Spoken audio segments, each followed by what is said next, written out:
Okay, അപ്പൊ അടുത്ത chapter mechanical properties of solid. കഴിഞ്ഞ ചാപ്റ്ററിൽ നമ്മൾ എന്താ പഠിച്ചത്? ഗ്രാവിറ്റേഷന് മുമ്പ് ഒരു ചാപ്റ്റർ പഠിച്ചായിരുന്നു, system of particles and rotational motion നമ്മൾ പഠിച്ചത്. സിമ്പിൾ ചാപ്റ്റർ ആണ്, കുറച്ച് കാര്യങ്ങൾ മാത്രമേ നമുക്ക് പഠിക്കാനുള്ളൂ. അത് ശ്രദ്ധിച്ചിരുന്നിട്ടുണ്ടെങ്കിൽ കിട്ടും. അതിൽ നമ്മള് റിജിഡ് ബോഡി എന്താണെന്ന് പറഞ്ഞു. റിജിഡ് ബോഡി എന്താണെന്ന് നമ്മൾ പറഞ്ഞത്? Rigid body, what is A rigid body? Pressure apply pressure അല്ലെങ്കിൽ എന്തെങ്കിലും ഫോഴ്സ് നമ്മൾ അപ്ലൈ ചെയ്ത് കഴിയുമ്പോഴത്തേക്ക് ആ ബോഡിയുടെ സൈസിനും ഷേപ്പിനും ഒന്നും ചേഞ്ച് വന്നില്ലെങ്കിൽ നമുക്ക് എന്തെന്ന് പറയാം? റിജിഡ് ബോഡിയാന്ന് പറയാം. ഓക്കെ, ഇനി നമ്മള് വേറൊരു കേസ് നമ്മൾ നോക്കാനാണെങ്കിൽ ഇപ്പൊ നമ്മളൊരു ഫോഴ്സ് കൊടുത്തു, ആ ഫോഴ്സിന്റെ ആപ്ലിക്കേഷനിൽ ആ ബോഡിക്ക് ചേഞ്ച് വന്നു എന്നിരിക്കട്ടെ. അങ്ങനെയുള്ള ഫോഴ്സിനെ നമ്മൾ പറയുന്ന പേരാണ് ഡീഫോമിംഗ് ഫോഴ്സ്. അതായത് ഒരു ബോഡിയിലേക്ക് നമ്മൾ ഫോഴ്സ് കൊടുത്ത് ആ ഫോഴ്സിന്റെ എഫക്റ്റിൽ ബോഡിക്ക് ചേഞ്ച് വന്നു. അപ്പൊ റിജിഡ് ബോഡി തന്നെയാണ് നമ്മൾ കൺസിഡർ ചെയ്യണമെന്ന് വിചാരിക്കുക. നേരത്തെ പറഞ്ഞാൽ എന്താ, സൈസും ഷേപ്പും ഒന്നും ചേഞ്ച് ആവില്ല. ഇപ്പൊ ഒരു വലിയൊരു ഫോഴ്സാണ് നമ്മൾ കൊടുക്കുന്നതെന്നുണ്ടെങ്കിൽ അതിന് ചേഞ്ച് ആവാൻ ചാൻസ് ഇല്ലേ? അത് നിങ്ങൾ അന്ന് ചോദിക്കണം. ആ ക്വസ്റ്റ്യൻ നിങ്ങൾ ആരും ചോദിച്ചില്ല. വലിയ ഫോഴ്സ് നമ്മൾ കൊടുത്തിട്ടുണ്ടെങ്കിൽ റിജിഡ് ബോഡി എന്ന് പറയുമ്പോഴത്തേക്കും ഫോഴ്സ് കൊടുത്തു കഴിയുമ്പോൾ ഇപ്പൊ ഇതിലേക്ക് ഞാൻ ജസ്റ്റ് ഒന്ന് ഇങ്ങനെ കൈ കൊണ്ട് ടച്ച് ചെയ്തിട്ടുണ്ടെങ്കിൽ ഇതിന്റെ സൈസും ഷേപ്പും ഒന്നും ചേഞ്ച് ആവാൻ പോകുന്നില്ല. പക്ഷേ ഒരു വലിയൊരു ഒബ്ജക്ട് വെച്ചിട്ട് ഞാൻ ഇതിനെ എന്തെങ്കിലും ചെയ്യുവാണെങ്കിൽ എന്ത് ചെയ്യും? അതിന്റെ സൈസ് ഷേപ്പ് എന്തെങ്കിലും ചേഞ്ച് ആവും. ഇപ്പൊ ലെങ്ത് കുറയും, അങ്ങനെ എന്തെങ്കിലുമൊക്കെ സംഭവിക്കും.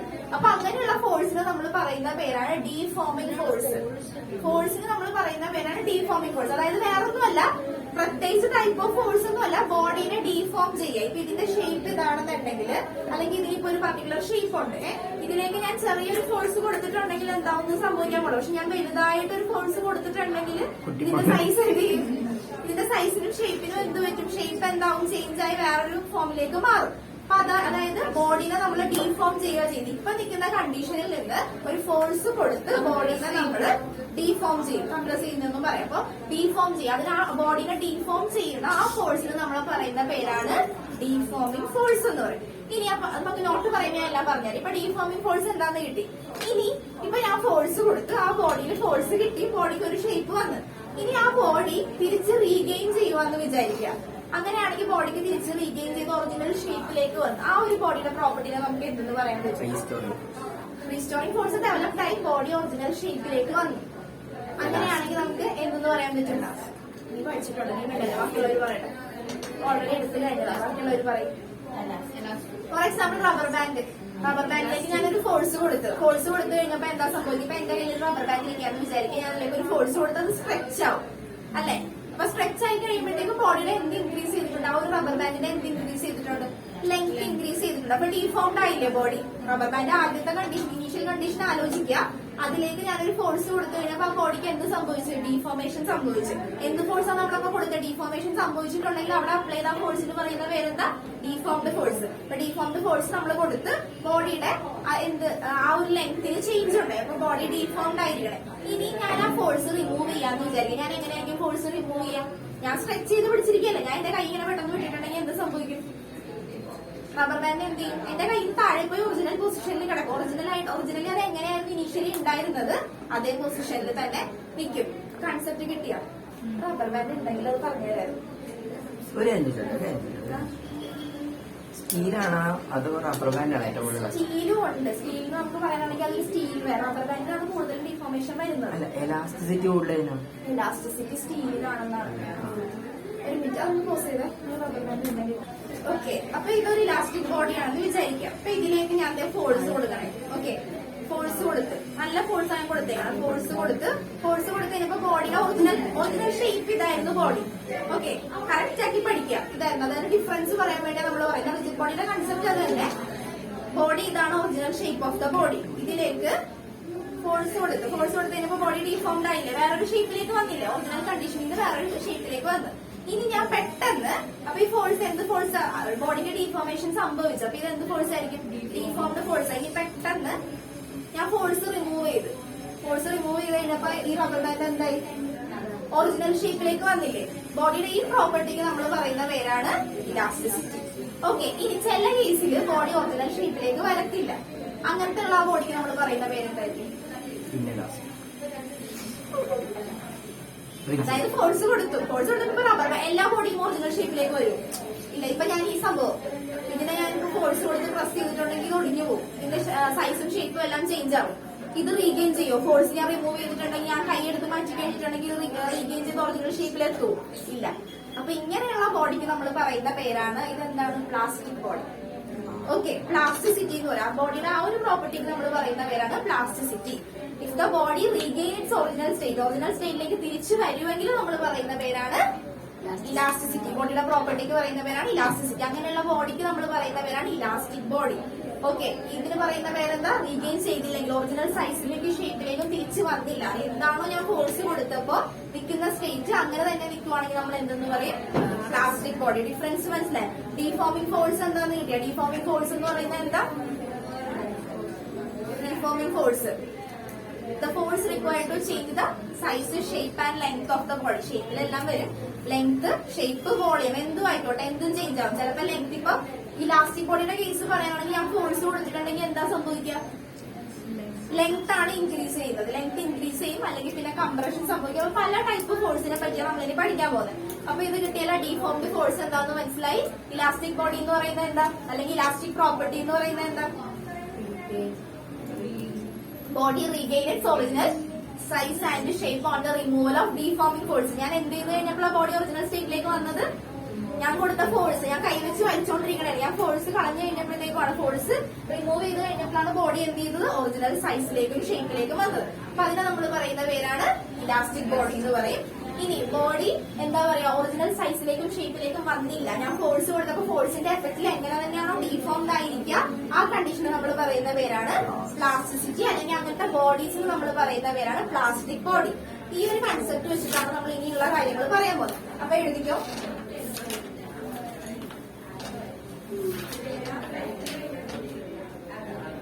Deforming force. Deforming force.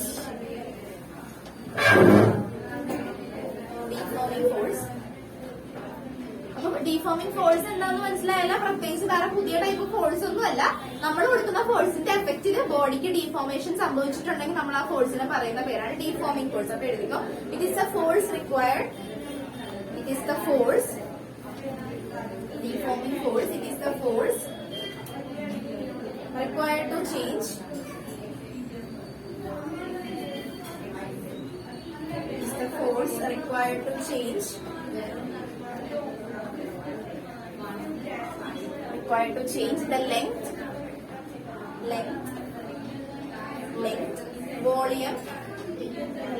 volume, and shape of the body. Length, volume and shape of the body.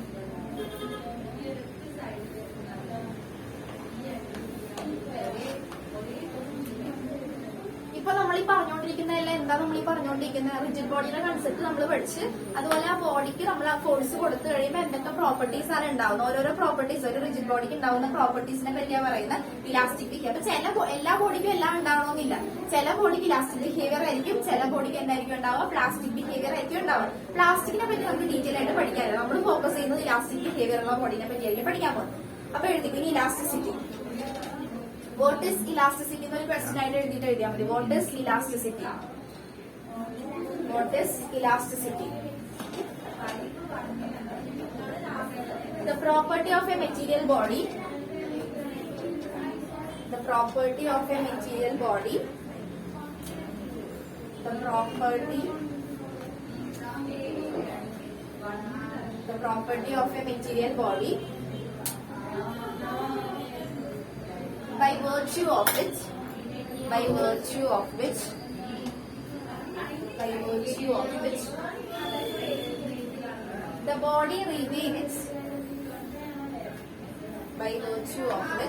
the body regains original length, volume.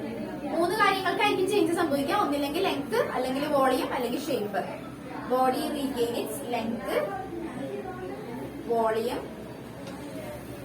Or shape of the body. എപ്പോഴാ regain ചെയ്യുന്നത്? Body എപ്പോഴാ regain ചെയ്യുന്നത്? After the removal of deforming force. Deforming force മാറ്റി കഴിയുമ്പോൾ എന്ത് സംഭവിക്കുക? Body original സ്റ്റേറ്റിലേക്ക് വരാം. അപ്പൊ എഴുതിക്കോ. After the removal of deforming force. After the removal of deforming force.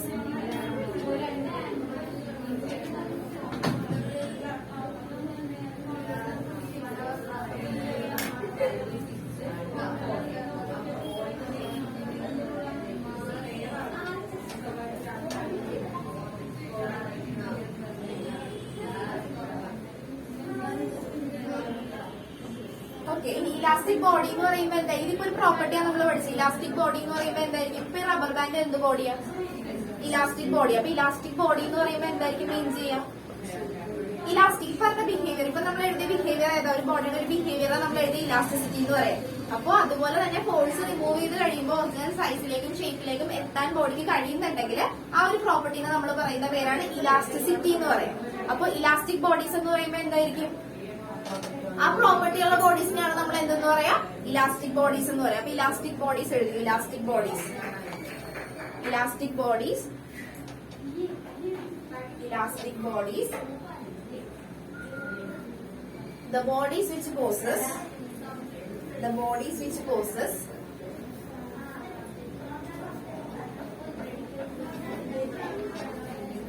the bodies which possess the property of elasticity, the bodies which possess the property of elasticity are called elastic bodies. The bodies which possess the property of elasticity are called elastic bodies.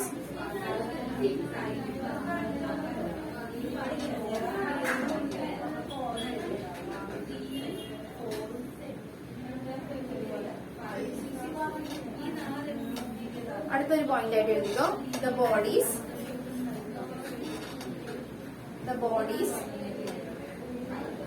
which regain. ഇതില് വലിയ ഡെറിവേഷനും കാര്യങ്ങളൊന്നുമില്ല, ഇങ്ങനെയുള്ള കുഞ്ഞു കുഞ്ഞു കാര്യങ്ങൾ പഠിച്ചു പോകാനേ ഉള്ളൂ. The bodies which regain their original shape. Original shape എന്ന് പറയുമ്പോൾ അതിൽ എന്തൊക്കെ വേണം, ലെങ്ത് വേണം, വോളിയം വേണം, ഷേപ്പ് വേണം. മൂന്നെണ്ണത്തിന്റെ കാര്യമാണ് ഞാൻ പറഞ്ഞേക്കുന്നത്. അതിന്റെ കൂടെ തന്നെ എഴുതി വെച്ചോ, ഒറിജിനൽ യങ്സ് മോഡൽസ് അല്ലേ, യങ്സ് മോഡൽസ് പഠിക്കാത്ത. ഓക്കെ, എവിടെ എത്തി, ഒറിജിനൽ ഷേപ്പ്. ഷേപ്പ് എന്ന് പറയുമ്പോൾ എന്ത് വരും, ഷേപ്പ് വരും, ലെങ്ത് വരും, വോളിയം വരും. ഈ മൂന്ന് കാര്യങ്ങൾ മാത്രം മതി പഠിക്കാൻ. Okay, immediately and completely, immediately and completely are called perfectly elastic bodies, are called perfectly elastic bodies.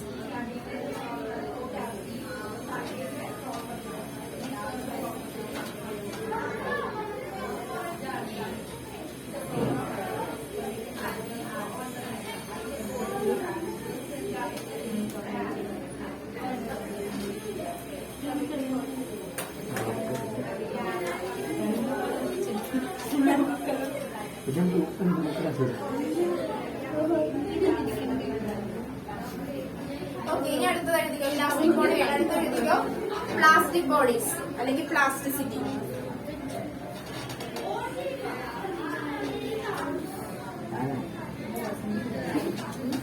The bodies എഴുതിക്കോ, പ്ലാസ്റ്റിസിറ്റി അല്ലെങ്കിൽ plastic bodies, plastic bodies. The bodies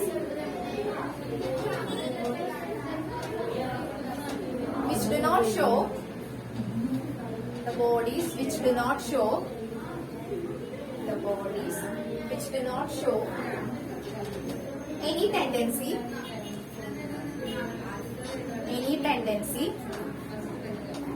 the body which does not show any tendency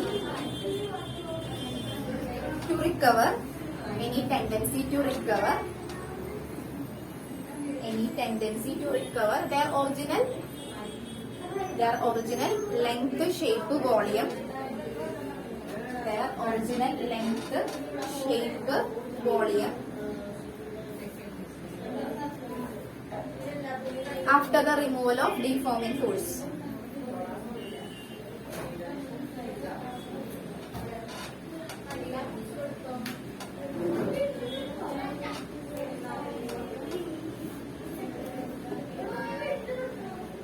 okay, മനസ്സിലായില്ല. അപ്പൊ deforming force എന്താന്നാ പറഞ്ഞ, deforming force എന്താ, The force required to change the length, shape, volume of the body.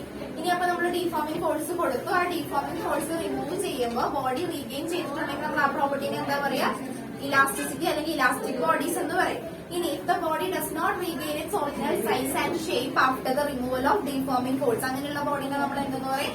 Plastic body എന്ന് പറയും. Concept കിട്ടുക elasticity, plasticity, deforming force. അടുത്ത നമ്മളിനി പഠിക്കാൻ പോകുന്ന കൺസെപ്റ്റ് സ്ട്രെസ്. നമുക്ക് ആകെ കുറച്ച് കാര്യങ്ങൾ ഏതാന്ന് പറഞ്ഞാൽ ഒരെണ്ണമാണ് സ്ട്രെസ്, പിന്നെ സ്ട്രെയിൻ ആണ് പഠിക്കാനുള്ളത്. സ്ട്രെസ് എന്ന് പറഞ്ഞാൽ എന്താ? നല്ല സ്ട്രെസ് തന്നെയാണ്. സ്ട്രെസ് എന്ന് പറഞ്ഞാൽ പറഞ്ഞോ? സ്ട്രെസ് എന്ന് പറയുമ്പോ എന്താ? സ്ട്രെസ് എന്ന് പറയുമ്പോ പെട്ടെന്ന് മനസ്സിലേക്ക് വരുന്നത് എന്താ? പഠിക്കാൻ സ്ട്രെസ് ആയിരിക്കും. സ്ട്രെസ് എന്ന് പറയുമ്പോ എന്താ? ഓക്കെ, ഹരിയുടെ കൺസെപ്റ്റിൽ അതാണ് സ്ട്രെസ്. ഓക്കെ, ബാക്കി സ്ട്രെസ് എന്ന് പറയുമ്പോ എന്താ? പഠിക്കാൻ കണക്ട് ചെയ്ത് പറയാൻ വേണ്ടി ഞാൻ ചോദിക്കണം. സ്ട്രെസ് എന്ന് പറയുമ്പോ എന്താ ഇനി പറഞ്ഞു? പഠിക്കാൻ ജനറലി സ്ട്രെസ് എന്ന് പറയുമ്പോ സ്ട്രെസ് എന്ന് പറയുമ്പോ എന്താ? ഒരു പ്രഷർ അല്ലേ? അത് തന്നെ നമുക്ക് ഇവിടെ പഠിക്കാനുള്ളൂ. സ്ട്രെസ് എന്ന് പറഞ്ഞാൽ എന്താ? ഒരു പ്രഷറാണ് സ്ട്രെസ് എന്ന് ഉദ്ദേശിക്കുന്നത്. അതായത് നമ്മൾ ഇപ്പൊ ഇലാസ്റ്റിക് ബോഡിയുടെ കേസിലാണ് നമ്മൾ പറയുന്നത്. ഇനി പറയുന്ന കൺസെപ്റ്റ് എല്ലാം ഇലാസ്റ്റിക് ബോഡിയുടെ ബിഹേവിയറും അങ്ങനത്തെ കാര്യങ്ങളാണ് നമ്മൾ പറയുന്നത്. പ്ലാസ്റ്റിസിറ്റി എന്താന്ന് ജസ്റ്റ് മനസ്സിലാക്കിയാൽ മതി. നമ്മൾ ഫോഴ്സ് കൊടുത്തിട്ട് ബോഡി എന്ത് ചെയ്യുന്നില്ല? റീഗെയിൻ ചെയ്ത് ഒറിജിനൽ സൈസിലേക്കും ഷേപ്പിലേക്കും വരുന്നില്ല. അത്രയും മതി. പ്ലാസ്റ്റിസിറ്റിനെ പറ്റി വേറെ ഒന്നും നമുക്ക് പറയാനില്ല. ഇനി നമ്മളെല്ലാം പറയുന്നത് ഇലാസ്റ്റിക് ബോഡിയുടെ കാര്യങ്ങളാണ് പറയുന്നത്. ഇനി ഇലാസ്റ്റിക് ബോഡി എന്ന് പറയുമ്പോഴത്തേക്കും സ്ട്രെസ് ആണ് പറയുന്നത്. സ്ട്രെസ് എന്ന് പറയുമ്പോൾ ഞാനൊരു ഫോഴ്സ് കൊടുത്തു. ഫോഴ്സ് കൊടുത്തു കഴിഞ്ഞപ്പോഴത്തേക്കും ഫോഴ്സ് റിമൂവ് ചെയ്ത് കഴിഞ്ഞപ്പോ ബോഡിക്ക് എന്താ സംഭവിക്കാം? ഫോഴ്സ് റിമൂവ് ചെയ്ത് കഴിഞ്ഞപ്പോഴത്തേക്കും ബോഡിക്ക് എന്ത് സംഭവിച്ചു? ഒറിജിനൽ സൈസിലേക്ക് വന്നു. അപ്പൊ ബോഡി ഒറിജിനൽ സൈസിലേക്ക് വരണം എന്നുണ്ടെങ്കിൽ ബോഡിയുടെ ഉള്ളിൽ എന്ത് ഡെവലപ്ഡ് ആയിട്ടുണ്ട്? എന്ത്? സ്ട്രെസ് അല്ല, ഒരു റീസ്റ്റോറിംഗ് ഫോഴ്സ് ഡെവലപ്ഡ് ആയിട്ടുണ്ട്. Restoring force acting per unit area, അതിനെയാണ് നമ്മൾ എന്തെന്ന് പറയാ? സ്ട്രെസ് എന്ന് പറയാം. അപ്പൊ നിങ്ങൾ ചിന്തിച്ചാൽ മതി, കണക്ട് ചെയ്ത് ചിന്തിക്കുക. ഇപ്പൊ ബോഡിയിലേക്ക് ഫോഴ്സ് കൊടുത്തു, ആ ഫോഴ്സിന്റെ എഫക്റ്റില് ബോഡി സ്ട്രെച്ച് ആയി. ഇനി ആ ഫോഴ്സ് ഞാൻ റിമൂവ് ചെയ്ത് കഴിഞ്ഞപ്പോ ബോഡി എന്ത് ചെയ്തു? ഒറിജിനൽ സൈസിലേക്ക് വന്നു. അപ്പൊ അങ്ങനെ തിരിച്ച് ഒറിജിനൽ സൈസിലേക്ക് വരണം എന്നുണ്ടെങ്കിൽ ബോഡിയുടെ ഉള്ളിൽ ഇന്റേണലി അത് എന്ത് ഡെവലപ്ഡ് ആയിട്ടുണ്ട്? ഒരു ഫോഴ്സ് ഉണ്ടെങ്കിൽ മാത്രമല്ല തിരിച്ച് എന്ത് ചെയ്യാൻ പറ്റത്തുള്ളൂ. ഇപ്പൊ നമ്മൾ പെൻഡലത്തിന്റെ കേസൊക്കെ പറയത്തില്ല. അപ്പൊ നമ്മൾ ഇങ്ങോട്ട് വിടുന്നു, ആദ്യം നമ്മൾ ഇങ്ങോട്ട് വിടുന്നു, അത് അങ്ങനെ തന്നെ പോയിക്കൊണ്ടിരിക്കും. ഇപ്പൊ പെൻഡലത്തിലേക്ക് ഞാനൊരു ഫോഴ്സ് കൊടുത്ത് ഇങ്ങനെ പോയിട്ടുണ്ടെങ്കിൽ, ഇങ്ങനെ കൊടുത്തിട്ടുണ്ടെങ്കിൽ ആ പെൻഡലം അങ്ങോട്ട് തന്നെ പോയിക്കൊണ്ടിരിക്കും. ഒരു പോയിന്റ് കഴിയുമ്പോൾ എന്ത് ചെയ്യും? തിരിച്ചിങ്ങോട്ട് വരാൻ തുടങ്ങും. തിരിച്ചിങ്ങോട്ട് വരാൻ തുടങ്ങുന്നു എന്ന് പറയുമ്പോൾ ഞാനൊരു എക്സ്റ്റേണൽ ഫോഴ്സ് ആണ് കൊടുത്തതെന്നുണ്ടെങ്കിൽ അവിടെ നിന്ന് എന്തുണ്ടാവും? ഇങ്ങോട്ട് ഒരു റീസ്റ്റോറിംഗ് ഫോഴ്സ് തിരിച്ചുണ്ടാവും. അതുപോലെ തന്നെ ഈ ബോഡി തിരിച്ച് ഒറിജിനൽ സ്റ്റേറ്റിലേക്ക് വരണം എന്നുണ്ടെങ്കിൽ ബോഡിയുടെ ഉള്ളിൽ ഇന്റേണലി എന്ത് ഡെവലപ്ഡ് ആയിട്ടുണ്ടാവണം? റീസ്റ്റോറിംഗ് ഫോഴ്സ് ഡെവലപ്ഡ് ആയിട്ട്. അതിന് നമ്മൾ പറയുന്ന പേരാണ് restoring force acting per unit area. ഒരു യൂണിറ്റ് ഏരിയയിലുള്ള റീസ്റ്റോറിംഗ് ഫോഴ്സ് നമ്മൾ പറയുന്ന പേരാണ് സ്ട്രെസ് എന്ന് പറയുന്നത്. ഓക്കെ, അപ്പൊ എഴുതിക്കോ stress. Stress. It is the restoring force. അല്ലെങ്കിൽ ഫോഴ്സ് പെർ യൂണിറ്റ് ഏരിയ എന്ന് എഴുതിയാലും മതി.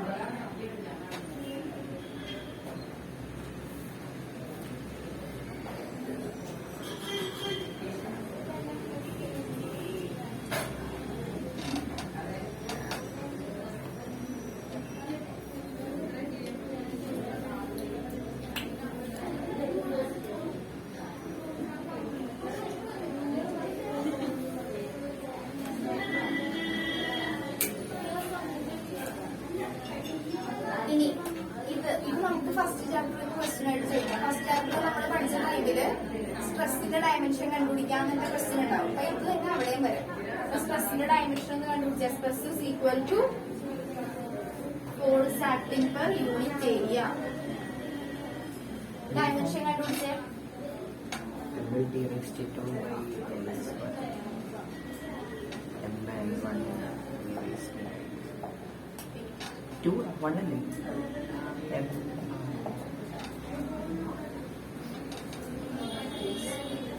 ഡയമെൻഷൻ യൂണിറ്റ് എന്ത് വരും? കിലോഗ്രാം മീറ്റർ പെർ ടൈമില്ലേ? ടൈമില്ലേ?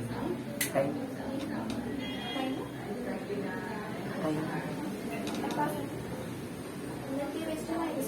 ടീ ടൈമല്ലേ? ടീ ടൈമല്ലേ?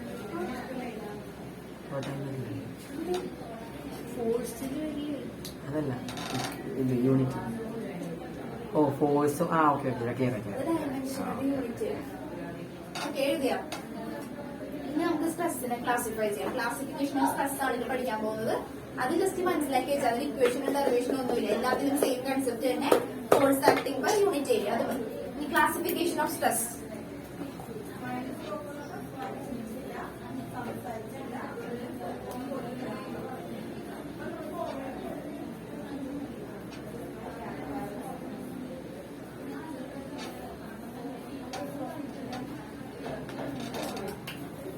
ഓക്കെ, ഇനി ക്ലാസിഫിക്കേഷൻ വരുമ്പോൾ ശ്രദ്ധിക്കാം. ക്ലാസിഫിക്കേഷനിൽ നമുക്ക്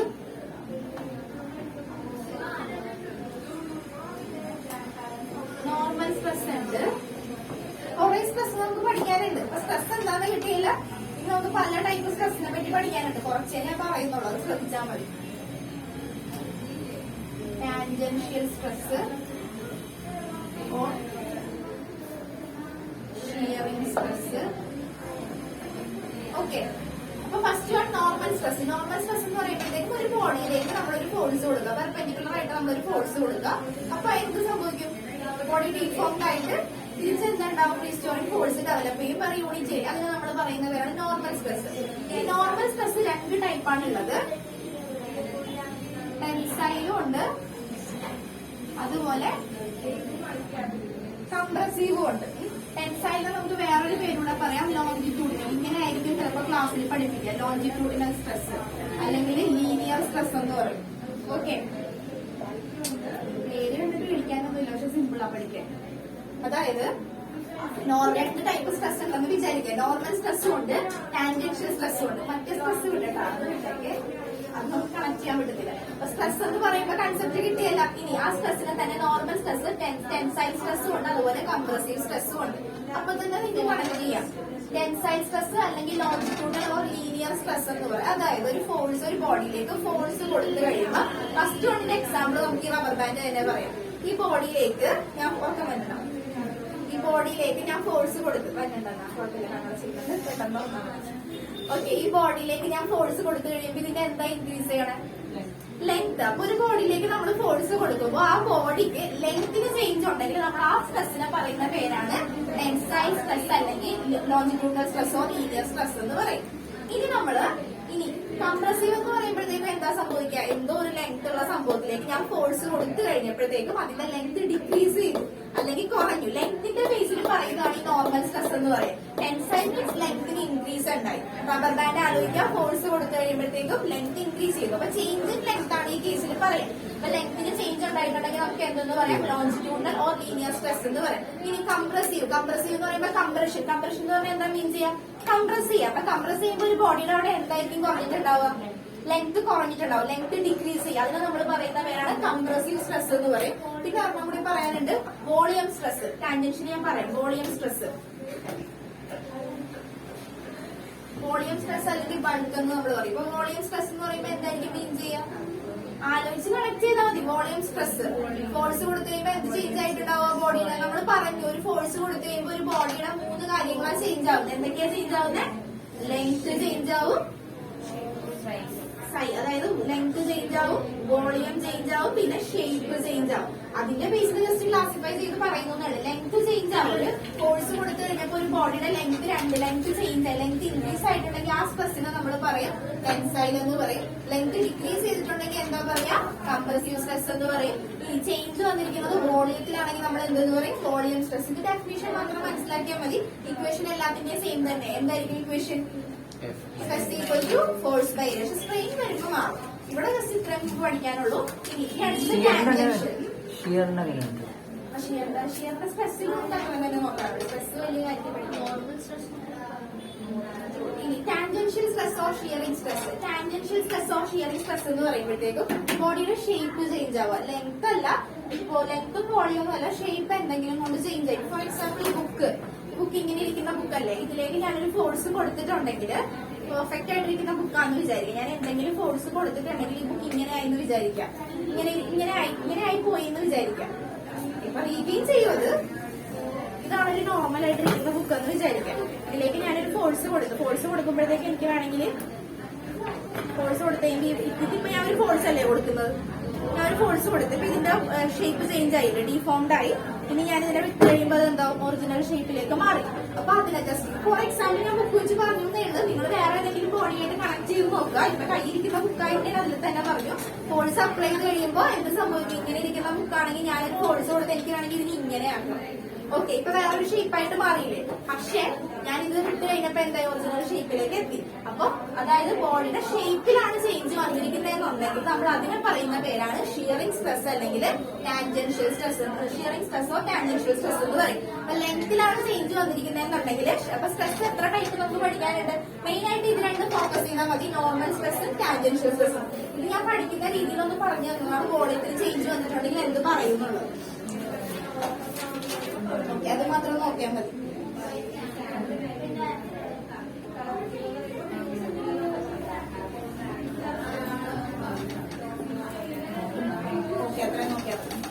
ഓക്കെ, അപ്പൊ നോക്കിക്കേ, നോർമൽ സ്ട്രെസ് എത്ര ഉണ്ട്? ടെൻസൈലും ഉണ്ട്, അതുപോലെ തന്നെ കംപ്രസീവ് സ്ട്രെസ്സും ഉണ്ട്. ടെൻസൈൽ എന്ന് പറയുമ്പോൾ എന്തായിരിക്കും? Restoring force developed per unit section of the area when the length of the body increases. അപ്പൊ restoring force ഡെവലപ്പ് ചെയ്യാം. സ്ട്രെസ് എന്ന് പറഞ്ഞാൽ ആദ്യം തന്നെ ആ സ്റ്റേറ്റ്മെന്റ് ഓർക്കുക. Force acting per unit area. എന്ത് ഫോഴ്സ് ആണ്? ഡീഫോമിംഗ് ആണോ റീസ്റ്റോറിംഗ് ആണോ? എന്ത് ഫോഴ്സാ? ഡീഫോമിംഗ് ഫോഴ്സ് കൊടുത്തു കഴിഞ്ഞിട്ട് ആ ഫോഴ്സ് റിമൂവ് ചെയ്ത് കഴിയുമ്പോൾ അവിടെ നിന്ന് ബോഡി ഒറിജിനൽ സ്റ്റേറ്റിലേക്ക് വരണമെന്നുണ്ടെങ്കിൽ ബോഡിയുടെ ഉള്ളിൽ ഇന്റേണലി എന്ത് ഫോഴ്സ് ഡെവലപ്ഡ് ആയിട്ടുണ്ടാവും? റീസ്റ്റോറിംഗ് ഫോഴ്സ് ഡെവലപ്ഡ് ആയിട്ടുണ്ടാവും. അപ്പൊ ടെൻസൈൽ എന്ന് പറയുമ്പോൾ എന്താണ് ചെയ്യുക? Restoring force developed per unit area. എപ്പോഴാ? Length of the body increases. Length increase ചെയ്ത് കഴിയും. ഇനി കംപ്രസീവ് എന്ന് പറയുമ്പോൾ എന്താ പറയാ? Restoring force developed per unit area when the length of the body decreases. Length decrease ചെയ്ത് കഴിയുമ്പോൾ കംപ്രസീവ് സ്ട്രെസ് എന്ന് പറയും. ടെൻസൈലിന് നമ്മൾ എന്തെന്ന് പറയും? ലോഞ്ചിറ്റ്യൂഡിനൽ സ്ട്രെസ് എന്നും കൂടെ പറയും. ഇനി വോളിയം സ്ട്രെസ് എന്ന് പറയുമ്പോൾ എന്തായിരിക്കും? സെയിം കൺസെപ്റ്റ് തന്നെ. എന്താ പറയാ? Restoring force developed per unit area when the volume of the body changes. Volume change ചെയ്യുമ്പോൾ വരുന്നതാണ് എന്തെന്ന് പറയാ? വോളിയം സ്ട്രെസ് എന്ന് പറയാ. ഇനി ടാൻജൻഷ്യൽ ഓർ ഷിയറിംഗ് സ്ട്രെസ് എന്ന് പറയുമ്പോൾ മാത്രം എന്താ ആലോചിക്കുക? ബോഡിയുടെ ഷേപ്പിൽ ചേഞ്ച് വരാം. Restoring force developed per unit area when the shape of the body changes. ഇതിന്റെ എല്ലാത്തിന്റെ ഇക്വേഷൻ എന്താക്കി തന്നെ ആലോചിച്ച് വെക്കുക. Stress is equal to force by area. അപ്പൊ സ്ട്രെസിന്റെ കൺസെപ്റ്റ് കിട്ടിയ ഈ നോട്ട് എഴുതുക.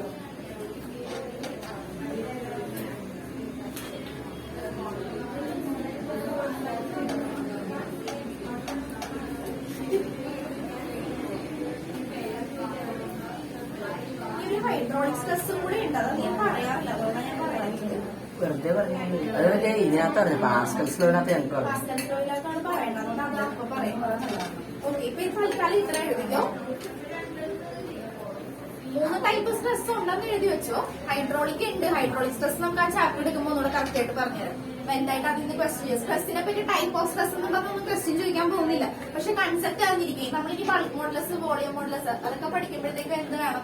ഈ സ്ട്രെസ്, ഈ ഷിയറിംഗ് സ്ട്രെസ്, അല്ലെങ്കിൽ ഇനി ഞാൻ പറയുമ്പോഴത്തേക്ക് ലോഞ്ചിറ്റ്യൂഡിനൽ സ്ട്രെസ്. ഞാനിപ്പോ ലോഞ്ചിറ്റ്യൂഡിനൽ സ്ട്രെസ് എന്നേ പറയുള്ളൂ. അപ്പൊ കണക്ട് ചെയ്യാം. ലോഞ്ചിറ്റ്യൂഡിനൽ സ്ട്രെസ് എന്ന് പറയുമ്പോൾ എന്തിന് ചേഞ്ച് വരുന്നതാ?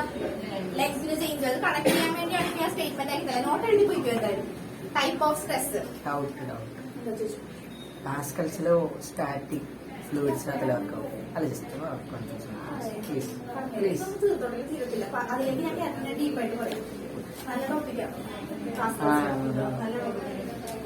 എഴുതിക്കോ. There are 3 type of stress. Normal stress, tangential stress, hydraulic stress. അത് കഴിഞ്ഞിട്ട് വോളിയം സ്ട്രെസ് എഴുതി വെച്ചു. ഹൈഡ്രോളിക് നമുക്ക് അടുത്ത ചാപ്റ്റർ എടുക്കുമ്പോൾ പറയാം. ഇപ്പൊ ജസ്റ്റ് നോർമൽ ആയിട്ട് പോയാൽ മതി. Normal stress, tangential stress, volume stress and hydraulic stress.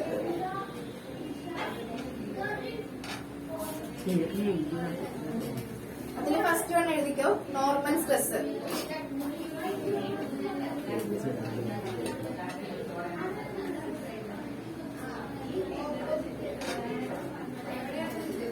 If the deforming force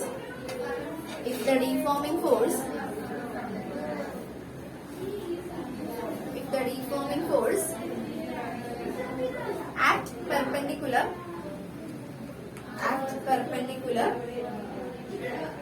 over an area of body. അതായത് നോർമൽ സ്ട്രെസ് എന്ന് പറഞ്ഞാൽ സാധാരണ എന്ത് ചെയ്യാം? നമ്മളൊരു ഫോഴ്സ് കൊടുക്കുക. ഒരു ഡീഫോമിംഗ് ഫോഴ്സ് ബോഡിക്ക് നോർമലി നമ്മൾ എന്ത് ചെയ്യും? ഒരു ഫോഴ്സ് കൊടുത്തു കഴിയുമ്പോഴത്തേക്കും ബോഡിയിൽ എന്ത് ഡെവലപ്പ് ചെയ്യും? റീസ്റ്റോറിംഗ് ഫോഴ്സ് ഡെവലപ്പ് ചെയ്യും. പക്ഷെ അത് എത്ര ടൈപ്സ് ഉണ്ട്? 2 ടൈപ്സ് ഉണ്ട്. അതിനെയാണ് നമ്മൾ ക്ലാസിഫൈ ചെയ്ത് ടെൻസൈലും കംപ്രസീവ് ആയിട്ട് പറഞ്ഞിട്ടുണ്ട്. എവിടെ വരെ If the deforming force acts perpendicularly over an area of body, then the internal force internal force. Internal force എന്ന് ഉദ്ദേശിക്കുന്നത് എന്ത് ഫോഴ്സാ? Restoring force. Internal force developed per unit area. Internal force developed per unit area. Developed per unit area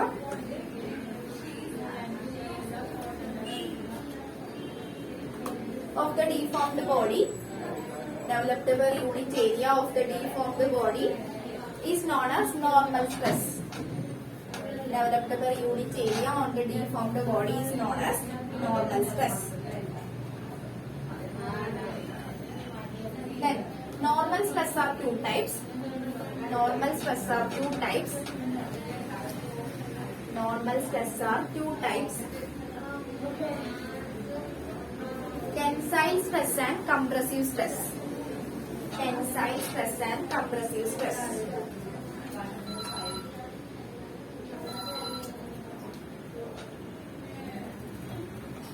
Okay, tensile stress or tensile stress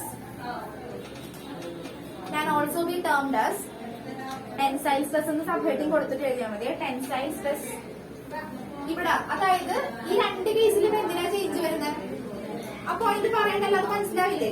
normal സ്ട്രെസിന്റെ കേസിൽ രണ്ട് കേസിലും എന്തിനാ change വരുന്നത്? ലെങ്തിനാണ് ചേഞ്ച് വരുന്നത്. ഒരെണ്ണത്തിന് ലെങ്ത് ഇൻക്രീസ് ചെയ്യുമ്പോഴും അടുത്തതിന് ലെങ്ത് കംപ്രസ് ചെയ്യുമ്പോഴും. ഇനി ടാൻജൻഷ്യൽ സ്ട്രെസ് എന്ന് പറയുമ്പോൾ എന്തിനാ ചേഞ്ച് വരുന്നത്? ബോഡിയുടെ ഷേപ്പ് ചേഞ്ച് ആവും. ഇപ്പൊ ബുക്കിന്റെ എക്സാമ്പിൾ കാണിച്ചതുപോലെ തന്നെ ഷേപ്പ് ജസ്റ്റ് വേറൊരു ഷേപ്പിലേക്ക് മാറും. ഇനി വോളിയം സ്ട്രെസ് എന്ന് പറയുമ്പോൾ എന്തായിരിക്കും? ആ ബോഡിയുടെ വോളിയത്തിൽ മാത്രമായിരിക്കും ചേഞ്ച് സംഭവിക്കാം. Okay, tensile stress can also be termed as longitudinal stress. Longitudinal stress. Longitudinal stress. Tensile stress can also be termed as longitudinal stress. അടുത്ത പോയിന്റ് ആയിട്ട് എഴുതിക്കോ. ടെൻസൈൽ സ്ട്രെസ്സിന്റെ പോയിന്റ് കണ്ടാ പറയാൻ പോകുന്നത്. It is a restoring force. It is a restoring force. It is a restoring force. എന്തായിരിക്കും സംഭവിക്കുക? It is a restoring force developed by unit area of the body. Unit area of cross section is a restoring force developed by unit area of cross section. When എപ്പോഴാ tensile stress develop ചെയ്യുന്ന എപ്പോഴാ? It is a restoring force developed by unit area of cross section. When എപ്പോഴാ? When the length of the body increases or decreases? Increases. When the length of the body increases. When the length of the body increases. When the length of the body increases in the direction of deforming force. Deforming force കൊടുക്കുന്ന അതേ ഡയറക്ഷനിൽ തന്നെയാണ് എന്ത് develop ചെയ്യുന്നത്? Length increase ചെയ്യുന്നത്. In the direction of deforming force.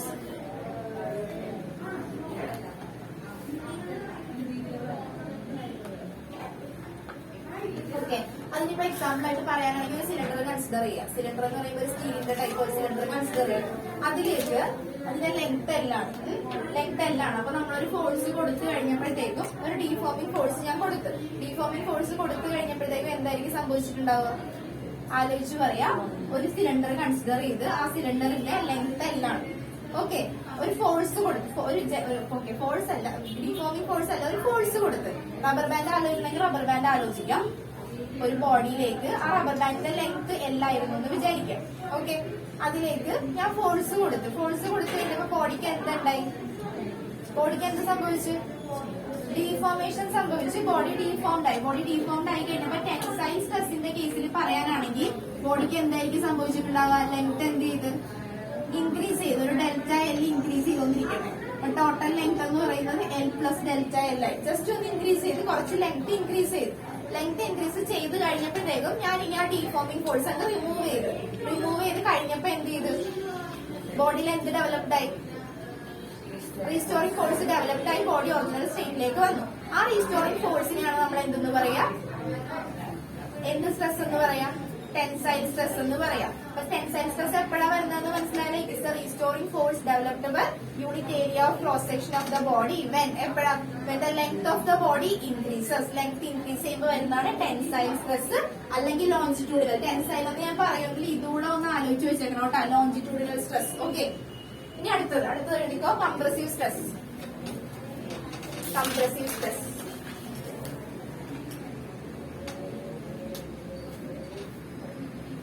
അതുപോലെ തന്നെ statement എഴുതുക. It is the restoring force developed per. It is the restoring force developed per. Is the restoring force developed per unit area of cross section of the body.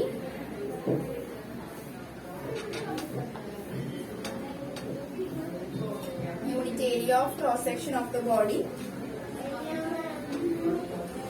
when the body is compressed. When the body is compressed. When the body is compressed. Bracket le kodutho. When the body is compressed, bracket length decreases. Body is compressed. Length bracket length decreases under the action of force. Length decreases under the action of force. Okay, ഇനി അടുത്തത് tangential stress or shearing stress. Tangential stress or shearing stress. ഇതിന്റെ സൈഡിൽ വേണമെങ്കിൽ ഇതൊന്ന് just വരച്ച് കാണിച്ചിട്ടോ. Length അല്ലായിരുന്നു force കൊടുത്തു കഴിഞ്ഞപ്പോൾ ഡെൽറ്റ ഇല്ല. അത് ജസ്റ്റ് ഒന്ന് വരച്ച് കാണിച്ചിട്ടോ. ഫോഴ്സ് കൊടുത്തു കഴിഞ്ഞപ്പോ ഇവിടെ നിന്ന് അപ്ലൈഡ് ഫോഴ്സ് ആണെങ്കിൽ അത് അവിടെ നിന്ന് തിരിച്ചുണ്ടായത് എന്ത് ഫോഴ്സാ? Restoring force. ജസ്റ്റ് ഒന്ന് റഫായിട്ടൊന്ന് കാണിച്ചു വെച്ചാൽ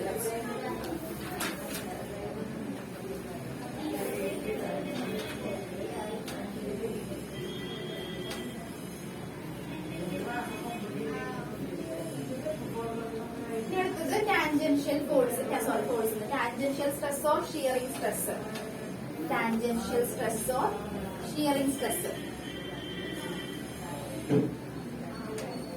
okay, when the deforming force tangential stress അത് മാർക്കിട്ട് ഷിയറിംഗ് സ്ട്രെസ് കൂടെ എഴുതിക്കോ, അല്ലെങ്കിൽ അത് മാർക്കും. ഈ ചിലപ്പോ വേർഡ്സ് ഷിയറിംഗ് എന്ന് എഴുതി പറയും. when the deforming force acting tangentially to the surface of the body, tangentially to the surface of the body, tangentially to the surface of the body, the body changes its shape. The body changes its shape. The body changes its shape. The stress, then the stress set up in the body is called, then the stress set up in the body is called, then the stress set up in the body is called shearing stress or tangential stress. Then the stress set up in the body is called shearing stress or tangential stress. അടുത്തത് volume stress. Volume stress. Volume stress അതുപോലെ തന്നെ എഴുതിക്കോ. It is a restoring force. It is the volume stress. It is the restoring force. Speed ആണ്. Volume stress. It is the restoring force developed per unit area of cross section of the body. Developed per unit area of cross section of the body. Developed per unit area of cross section of the body. Developed per unit area of cross section of the body when the volume of the body changes. When the volume of the body changes.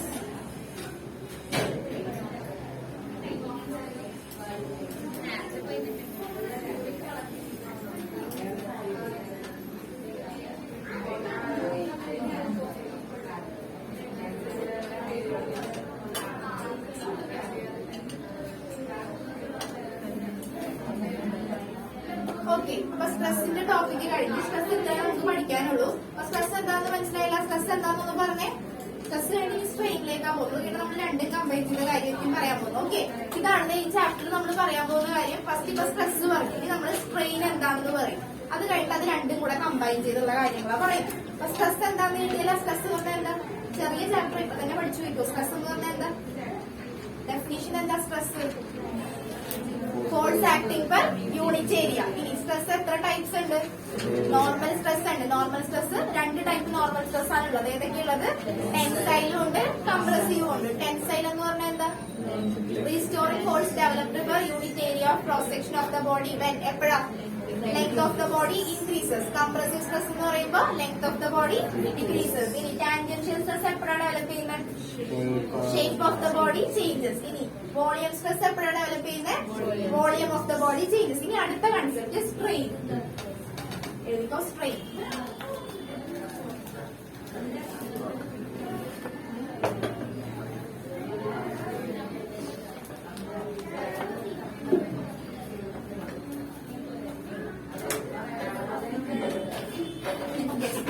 പറഞ്ഞിട്ടുണ്ടെങ്കിൽ ഇപ്പൊ നമ്മുടെ ബോഡിക്ക് deformation സംഭവിച്ചു. ഇപ്പൊ ഒരു cylinder നമ്മൾ consider ചെയ്തിട്ടുണ്ടെങ്കിൽ അതിന് ഞാൻ ഫോഴ്സ് കൊടുത്ത് അതിന്റെ ലെങ്ത് ചേഞ്ച് ആയി. ഇപ്പൊ ഇതാണ് ഇപ്പൊ ലോഞ്ചിറ്റ്യൂഡിനൽ സ്ട്രെയിനിന്റെ കേസിലാണ് ഞാൻ പറയുന്നത്. സ്ട്രെയിന് പല ടൈപ്സ് ഉണ്ട്. ഫസ്റ്റ് നമുക്ക് ഇപ്പൊ ഒരു സിലിണ്ടർ കൺസിഡർ ചെയ്ത് ഇതിന്റെ ലെങ്ത് എല്ലാണെന്ന് വിചാരിക്കാം. ഓക്കെ, ലെങ്ത് എല്ലാണ്. ഇതിലേക്ക് ഞാൻ ഫോഴ്സ് കൊടുത്തു കഴിഞ്ഞപ്പോൾ ഇതിന് എന്ത് സംഭവിച്ചത്? ലെങ്ത് ഇൻക്രീസ് ചെയ്തൊന്നിരിക്കട്ടെ. ലെങ്ത് ഇൻക്രീസ് ചെയ്ത് നമ്മളിപ്പോ ഷിയറിംഗ് സ്ട്രെസ് ആണ് ഡെവലപ്പ് ചെയ്യുന്നതെന്നുണ്ടെങ്കിൽ എന്താ? ഷിയറിംഗ് അല്ലെങ്കിൽ ടെൻസൈൽ സ്ട്രെസ് ആണ് ഡെവലപ്പ് ചെയ്യുന്നതെന്നുണ്ടെങ്കിൽ എന്തായിരിക്കും ഇൻക്രീസ് ചെയ്തിട്ടുണ്ടാവുക? ലെങ്ത് ആയിരിക്കും ഇൻക്രീസ് ചെയ്യുക. അപ്പൊ എല്ലാം എന്നുള്ളത് ഡെൽറ്റ എല്ല എന്ന് വിചാരിക്കും. ഒരു ചേഞ്ച് സംഭവിച്ചിട്ടുണ്ട്. ഓക്കെ, എന്തോ ചേഞ്ച്. ഇപ്പൊ ഇതൊരു 3 സെന്റിമീറ്റർ ആയിരുന്നു എന്നുണ്ടെങ്കിൽ അത് ചിലപ്പോ എന്തായിട്ടുണ്ടാവും? ഒരു 5 സെന്റിമീറ്റർ ആയിട്ടുണ്ടാവും. അപ്പൊ ലെങ്ത്തിന് എന്തോ ഒരു ചേഞ്ച് സംഭവിച്ചു. അപ്പൊ ഇനി സ്ട്രെയിൻ എന്ന് പറയുന്നത് it is a ratio of change in dimension to the original dimension. Change ആണ്, ആ ഒരു ചേഞ്ച് വന്നിരിക്കുന്നത്. ഇപ്പൊ ഈ ലെങ്ത്തിന്റെ കേസിൽ പറയുകയാണെങ്കിൽ change in length to original length. മനസ്സിലായി? അപ്പൊ ചേഞ്ച് ഇൻ കോൺഫിഗറേഷൻ എത്രത്തോളം ചേഞ്ച് വന്നിട്ടുണ്ടോ ബൈ ഒറിജിനൽ കോൺഫിഗറേഷൻ, ആ ഒരു ചേഞ്ചിനെയാണ്, ആ ഒരു റേഷ്യോ ഓഫ് ചേഞ്ചിനെയാണ് നമ്മൾ എന്തെന്ന് പറയാ? സ്ട്രെയിൻ എന്ന് പറയാം. ഒന്നില്ലെങ്കിൽ change in dimension to the original dimension, അല്ലെങ്കിൽ change in configuration of the body to the original configuration of the body. ഇപ്പൊ റബ്ബർ ബാൻഡിന് നമ്മൾ കേസ് പറയാനാണെങ്കിൽ ഫസ്റ്റ് ഇങ്ങനെയായിരുന്നു നിർണ്ണയിച്ചത്. ഇതിലേക്ക് ഞാൻ ഫോഴ്സ് കൊടുത്തു കഴിഞ്ഞപ്പോൾ ഇത് ഇങ്ങനെയായി, ലെങ്ത് ഇൻക്രീസ് ചെയ്തു. ഇതാണ് ഇതിന്റെ ചേഞ്ച് ഇൻ കോൺഫിഗറേഷൻ എന്ന് പറയുന്നത്. ചേഞ്ച് ആയി, ഇങ്ങനെ ഇരുന്ന ബോഡി എന്ത് സംഭവിച്ച്? ചേഞ്ച് ആയി. ഇതാണ് ഇതിന്റെ ചേഞ്ച് ഇൻ കോൺഫിഗറേഷൻ. ഇതിന്റെ ഒറിജിനൽ കോൺഫിഗറേഷൻ എന്താ? ഫോഴ്സ് റിമൂവ് ചെയ്ത് കഴിയുമ്പോൾ ഉള്ളതാണ് ഒറിജിനൽ കോൺഫിഗറേഷൻ. സ്ട്രെയിൻ എന്ന് പറയുന്നത് എന്താ? It is a ratio of change in configuration to the original configuration or change in dimension to the original dimension. എഴുതിക്കും strain. Strain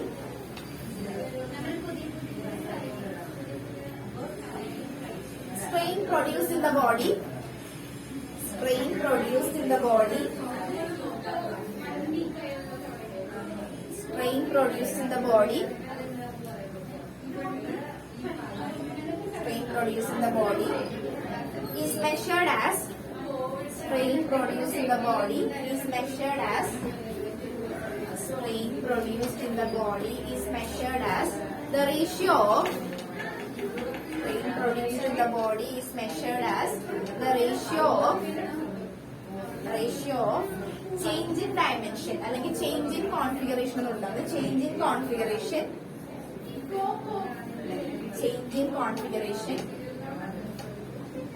is the ratio of change in configuration to the original configuration of the body. Is the ratio of change in configuration the original configuration of the body.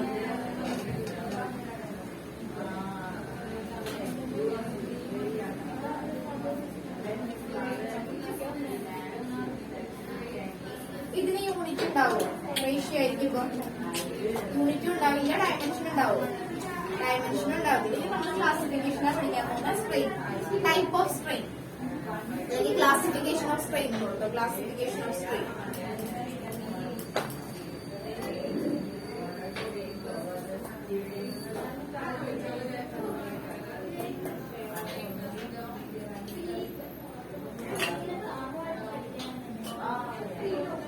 Okay, ഈ strain പഠിക്കുമ്പോ type of strain വരുന്നതാണ്. First one longitudinal strain.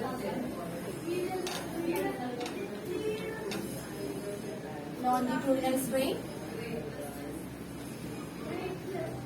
Volume strain, volume അല്ലെങ്കിൽ bulk strain എന്ന് പറയും. Volume strain, shearing strain. ഇത് തന്നെ easy ആയിട്ട് പെട്ടെന്ന് പറഞ്ഞു ഓരോന്നും വേറെ പറഞ്ഞേ. ലോഞ്ചിറ്റ്യൂഡിനൽ സ്ട്രെയിൻ, ലോഞ്ചിറ്റ്യൂഡിനൽ സ്ട്രെയിൻ എന്ന് പറയുമ്പോഴത്തേക്കും ആലോചിച്ച് നോക്കാം എന്തിനായിരിക്കും ചേഞ്ച് വന്നിട്ടുണ്ടാവും അവിടെ. ലോഞ്ചിറ്റ്യൂഡിനൽ സ്ട്രെയിൻ എന്ന് പറയുമ്പോൾ change in length by original length. അതായത് നമ്മളൊരു ബോഡി കൺസിഡർ ചെയ്യുന്നു, ആ ബോഡിയുടെ ലെങ്ത്തിന് ചേഞ്ച് ഉണ്ടായി. ലെങ്ത്തിന് ചേഞ്ച് ഉണ്ടായെങ്കിൽ അവിടെ വരുന്ന സ്ട്രെയിൻ ആണ് ലോഞ്ചിറ്റ്യൂഡിനൽ സ്ട്രെയിൻ എന്ന് പറയും. അപ്പൊ എങ്ങനെ വരും? ഇതിന്റെ elastic limit it is the ratio of change in length by original length of the body. അതിന് ഇക്വേഷൻ ആയിട്ട് പഠിച്ചു വെക്കാം. Change in length to original length of the body. അടുത്തത് എങ്ങനെയായിരിക്കും വരാം? വോളിയം സ്ട്രെയിൻ എന്ന് പറഞ്ഞേ. വോളിയം സ്ട്രെയിൻ എന്തായിരിക്കും വരാ? എന്തിലായിരിക്കും ചേഞ്ച് വന്നിട്ടുണ്ടാവുക? വോളിയത്തിൽ ചേഞ്ച് വന്നിട്ടുണ്ടാവും. അങ്ങനെയാണെങ്കിൽ നമ്മൾ അവിടുത്തെ സ്ട്രെയിന്റെ ഡെഫിനിഷൻ എന്ന് പറഞ്ഞാൽ it is a ratio of change in volume to original volume of the body, delta V by V. ഇനി അടുത്തത് എങ്ങനെയായിരിക്കും വന്നിട്ടുണ്ടാവുക? Change in shape by original shape of the body. അത് നമുക്ക് വേണമെങ്കിൽ ഇപ്പൊ ചിലപ്പോ സ്കൂളിൽ ചിലപ്പോ ഇങ്ങനെ ഡെൽറ്റ എൽ ബൈ എൽ എന്ന് തന്നെ ആയിരിക്കും. അത് ക്യാപിറ്റൽ എൽ ആയിട്ട് ഇത് സ്മോൾ ലെറ്റർ എൽ ആയിട്ടായിരിക്കും ചിലപ്പോ കാണിക്കുന്നത്. അല്ലെങ്കിൽ ഇത് ഷേപ്പിന് വന്ന ചേഞ്ചിന് നമ്മൾ ഡെൽറ്റ എക്സ് ആയിട്ട് ചില ടൈം എടുക്കാറുണ്ട്, ഡെൽറ്റ എക്സ് ബൈ എൽ ഇങ്ങനെയും എടുക്കാറുണ്ട്. അത് പല ടൈപ്പായിട്ട് കാണിക്കും. കൺസെപ്റ്റ് ഇത്രയും മനസ്സിലാക്കിയാൽ മതി. Change in shape to original shape of the body. ഓരോന്നും എഴുതിക്കോ. First one longitudinal strain.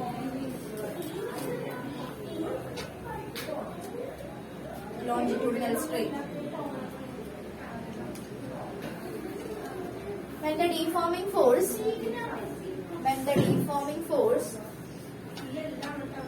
produced a change in length, when the deforming force produced a change in length, when the deforming force produced a change in length,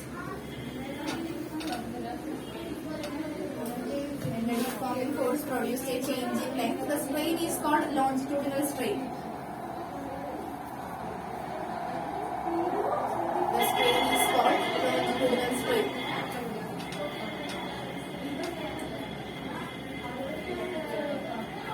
When the deforming force produced a change in length, the strain is called longitudinal strain. അടുത്ത point എഴുതിക്കുക. അതാണ് main definition. Within the elastic limit. ആ elastic limit നമ്മൾ പറഞ്ഞു elasticity ഉള്ള കാര്യങ്ങളാണ് എല്ലാം പറയുന്നത്. അപ്പൊ ആ ഇലാസ്റ്റിക് ലിമിറ്റിലായിരിക്കും സംഭവിക്കുക. Within the elastic limit it is the ratio of change in length to original length. Within the elastic limit it is the ratio of change in length to the original length. Change in length to the original length. അടുത്ത point ആയിട്ട് എഴുതിക്കോ. Let L be the original length of the body. ഒരു body consider ചെയ്തോ. Consider ചെയ്ത cylinder അങ്ങനെ എന്തെങ്കിലും കൊടുക്കും, അല്ലെങ്കിൽ ജസ്റ്റ് ഫിഗർ വെച്ച് കാണിച്ചാൽ മതി. Let L be the original length of the body and delta L be the change in length. Delta L be the change in length. Let L be the original length of the body and delta L be the change in length. അത് കഴിഞ്ഞിട്ട് equation ആയിട്ട് എഴുതിക്കോ. Longitudinal strain equal to ഇത് എഴുതണേ, delta L by L. Longitudinal strain equal to delta L by L.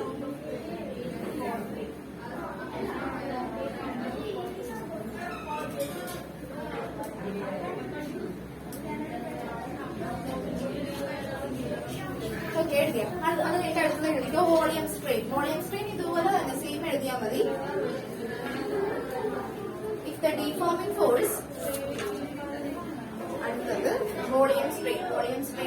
If the deforming force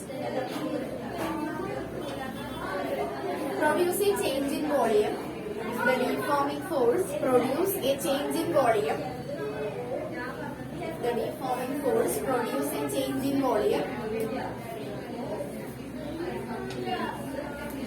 the strain is called volume strain. അല്ലെങ്കിൽ bulk strain എന്നും കൂടി പറയുകയാണെങ്കിൽ അതും കൂടെ എഴുതിയിട്ട് ആ വേർഡ് കേൾക്കുമ്പോൾ ഇനി കൺഫ്യൂഷൻ ആവണ്ട. Volume strain or bulk strain. Volume strain or bulk strain. Volume strain or bulk strain. അടുത്ത പോയിന്റ് ആയിട്ട് എഴുതിക്കോ statement. Within the elastic limit within the elastic limit is the ratio of within the elastic limit is the ratio of change in volume to the original volume. Speed ആവുന്നുണ്ടോ? The elastic limit is the ratio of change in volume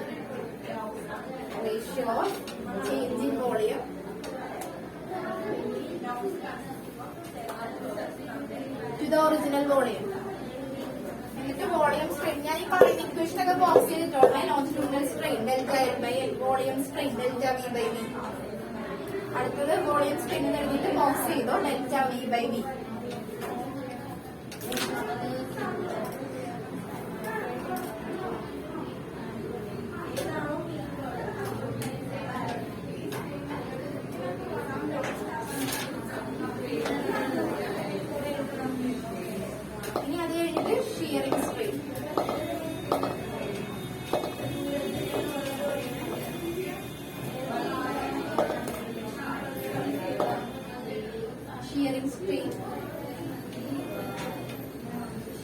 If the deformation produced in the body, when the deforming force produced in the body, produce in the body and produce a change in shape എന്ന് പറയും. മറ്റേ statement പോലെ തന്നെ പോട്ടെ, അപ്പോൾ confusion ആവില്ല. When the deformation produces a change in shape, the strain is called. The deformation produce a change in shape. The strain is called shearing strain. The strain is called shearing strain.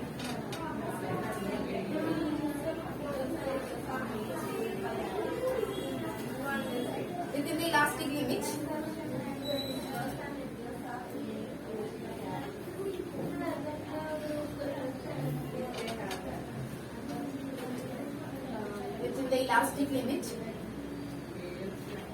is the ratio of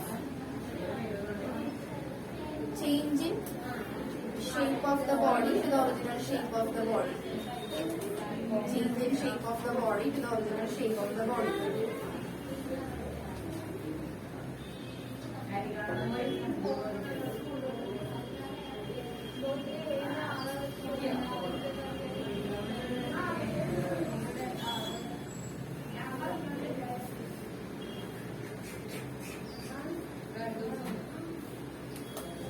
okay, ഇതിന്റെ equation ഇപ്പൊ നോക്കിക്കേ. ഇതാണ് നമ്മുടെ ഷേപ്പിനാണ് change ഉണ്ടാവുക. ഇതാണ് നമ്മുടെ body എന്ന് വിചാരിക്കുക. ഇത് ലെങ്ത് എല്ലാണെന്ന് വിചാരിക്കുക. ഇപ്പൊ ബുക്കിന്റെ കേസിലാണെങ്കിൽ ഞാൻ ഇവിടെ ഈ സൈഡിൽ പിടിച്ച് ഞാനൊരു ഫോഴ്സ് കൊടുത്തിരിക്കണം. ഈ സൈഡിൽ പിടിച്ച് ഞാൻ ഫോഴ്സ് കൊടുത്തിട്ടുണ്ടെങ്കിൽ ഇതാണോ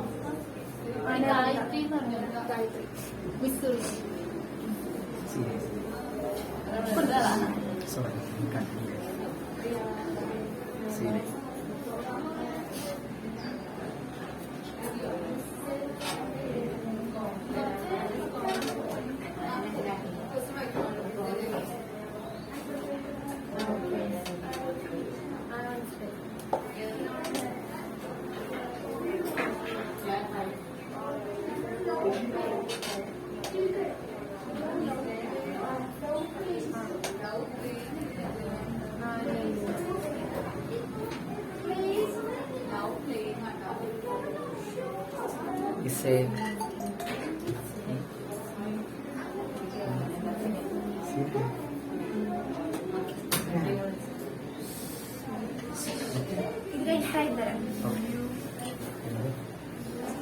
ലെങ്ത് ഇതാണ് ഇതെന്ന് വിചാരിക്കുക.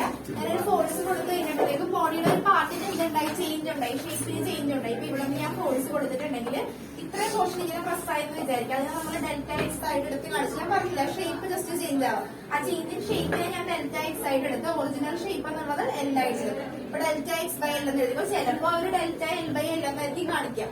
എങ്ങനെ എടുത്താലും പ്രശ്നമില്ല, കൺസെപ്റ്റ് മനസ്സിലാക്കിയാൽ മതി. Change in shape to original shape delta X by L എന്ന് എടുക്കും. വേഗം എഴുതിക്കോ. അപ്പൊ ഒരു ലോയും കൂടെ കഴിഞ്ഞത് എഴുതി കഴിഞ്ഞില്ലേ?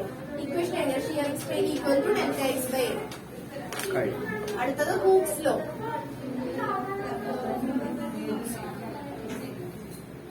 ഹൂക്സ് ലോ എല്ലാ വർഷവും ചോദിക്കണത്, എപ്പോഴും ചോദിക്കും. ഹൂക്സ് ലോ ഇല്ലാത്തൊരു ക്വസ്റ്റ്യൻ പേപ്പർ ഇല്ല.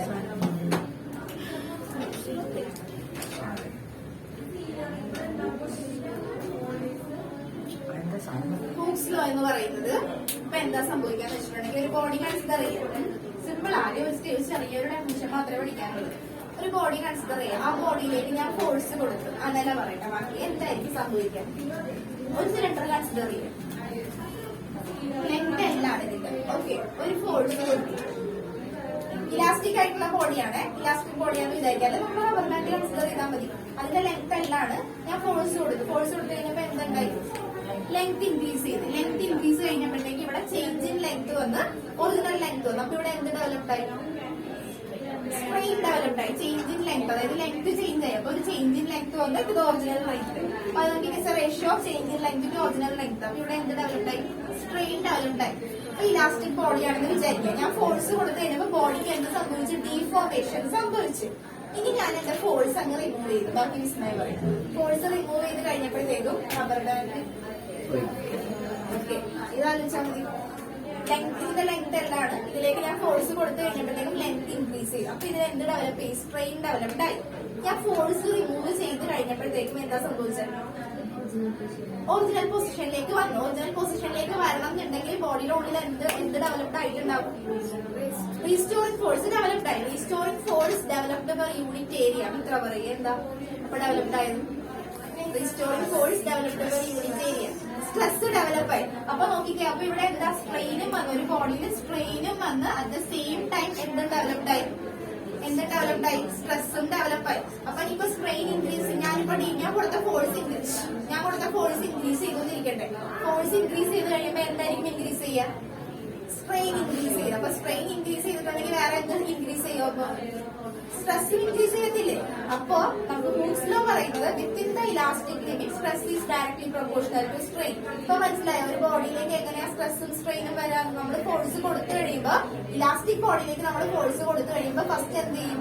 അതിന് ചേഞ്ച് ഉണ്ടാവും. ലെങ്ത് ആവാം, വോളിയം ആവാം, ഷേപ്പ് ആവാം, എന്തായാലും ചേഞ്ച് ഉണ്ടായി. അപ്പൊ ചേഞ്ച് വന്നിട്ടുണ്ടെങ്കിൽ നമുക്ക് ആദ്യം അവിടെ എന്ത് പറയാം? അവിടെ സ്ട്രെയിൻ ഡെവലപ്ഡ് ആയി എന്ന് പറയാം. Is the ratio of change in length to original length, അല്ലെങ്കിൽ change in configuration to the original configuration അവിടെ ഡെവലപ്ഡ് ആയി.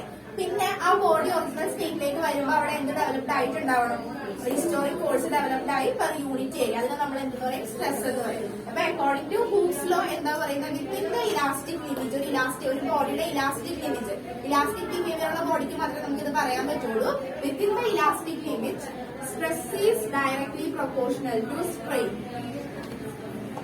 Okay, stress is directly proportional to strain and stress by strain equal to a constant. ഈ constant നമ്മൾ പറയുന്ന പേരാണ് modulus of elasticity. Modulus of elasticity. ഇതിന് same time നമുക്ക് first ചാപ്റ്ററിൽ നിന്ന് ക്വസ്റ്റ്യൻ ചോദിക്കാം. Find the dimension of modulus of elasticity, അല്ലെങ്കിൽ find the unit of modulus of elasticity. എന്തായിരിക്കും മോഡുലസ് ഓഫ് ഇലാസ്റ്റിസിറ്റിയുടെ ഡയമെൻഷൻ അല്ലെങ്കിൽ യൂണിറ്റ് വരാം? സ്ട്രെയിൻ ഉണ്ടോ? സ്ട്രെസ്സിന്റെ യൂണിറ്റ്. ഇപ്പൊ യൂണിറ്റ് പറയാണെങ്കിൽ സ്ട്രെസ്സിന്റെ യൂണിറ്റ് എന്താ? യൂണിറ്റ് ഡയമെൻഷൻ യൂണിറ്റ് എന്താ പറയാ? Newton per metre square. അല്ലെങ്കിൽ ഡയമെൻഷൻ എന്താ പറയാ? m×10⁻⁻⁻⁻⁻⁻. സ്ട്രെയിൻ ഉണ്ടോ ഇത്? ഇല്ല. അപ്പൊ മോഡുലസ് ഓഫ് ഇലാസ്റ്റിസിറ്റിയുടെ യൂണിറ്റും ഡയമെൻഷനും എന്തിനു സെയിമാ?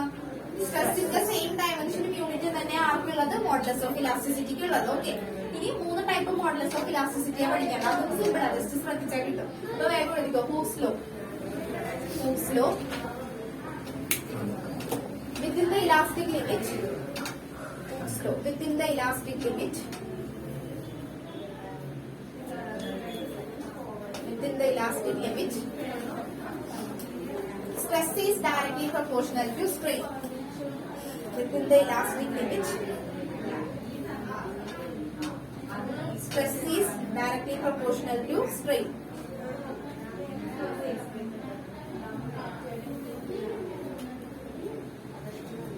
Stress by strain equal to a constant. Constant കേന്ദ്രമായി ഇപ്പൊ കൊടുത്തിരിക്കുന്നു എന്നുള്ള കോൺസ്റ്റന്റ്. കോൺസ്റ്റന്റ് എന്ന് എഴുതണമെങ്കിൽ കോൺസ്റ്റന്റ് എന്ന് എഴുതിയാൽ മതി. Constant stress by strain equal to a constant. Stress by strain equal to a constant. And this constant is called modulus of elasticity.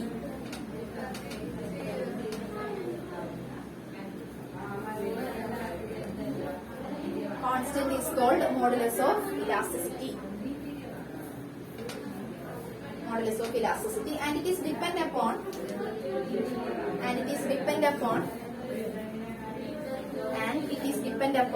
the nature of the body,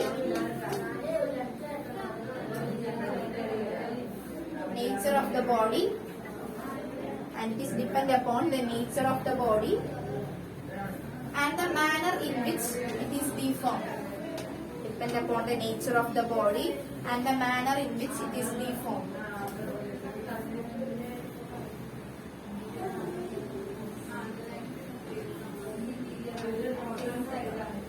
Manner in which it is deformed. കുറച്ചും കൂടെ perfect ആയിട്ട് ഒരു statement കൂടെ എഴുതി വെച്ചോ.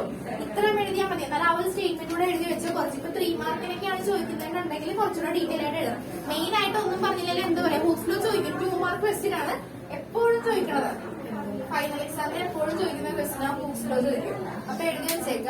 ഇതാണ് main ആയിട്ട് പറയുന്ന point. Stress is directly proportional to strain. Stress by strain equal to a constant modulus of elasticity. യൂണിറ്റും ഡയമെൻഷനും എഴുതിയത് യൂണിറ്റ് ആൻഡ് ഡയമെൻഷൻ, അല്ലെങ്കിൽ unit and dimension of modulus of elasticity is same as that of stress.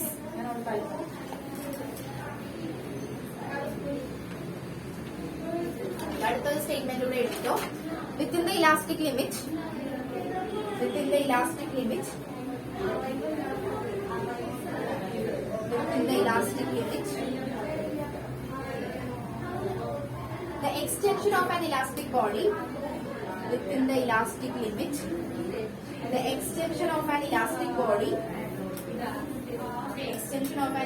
body is directly proportional to the force that is producing it.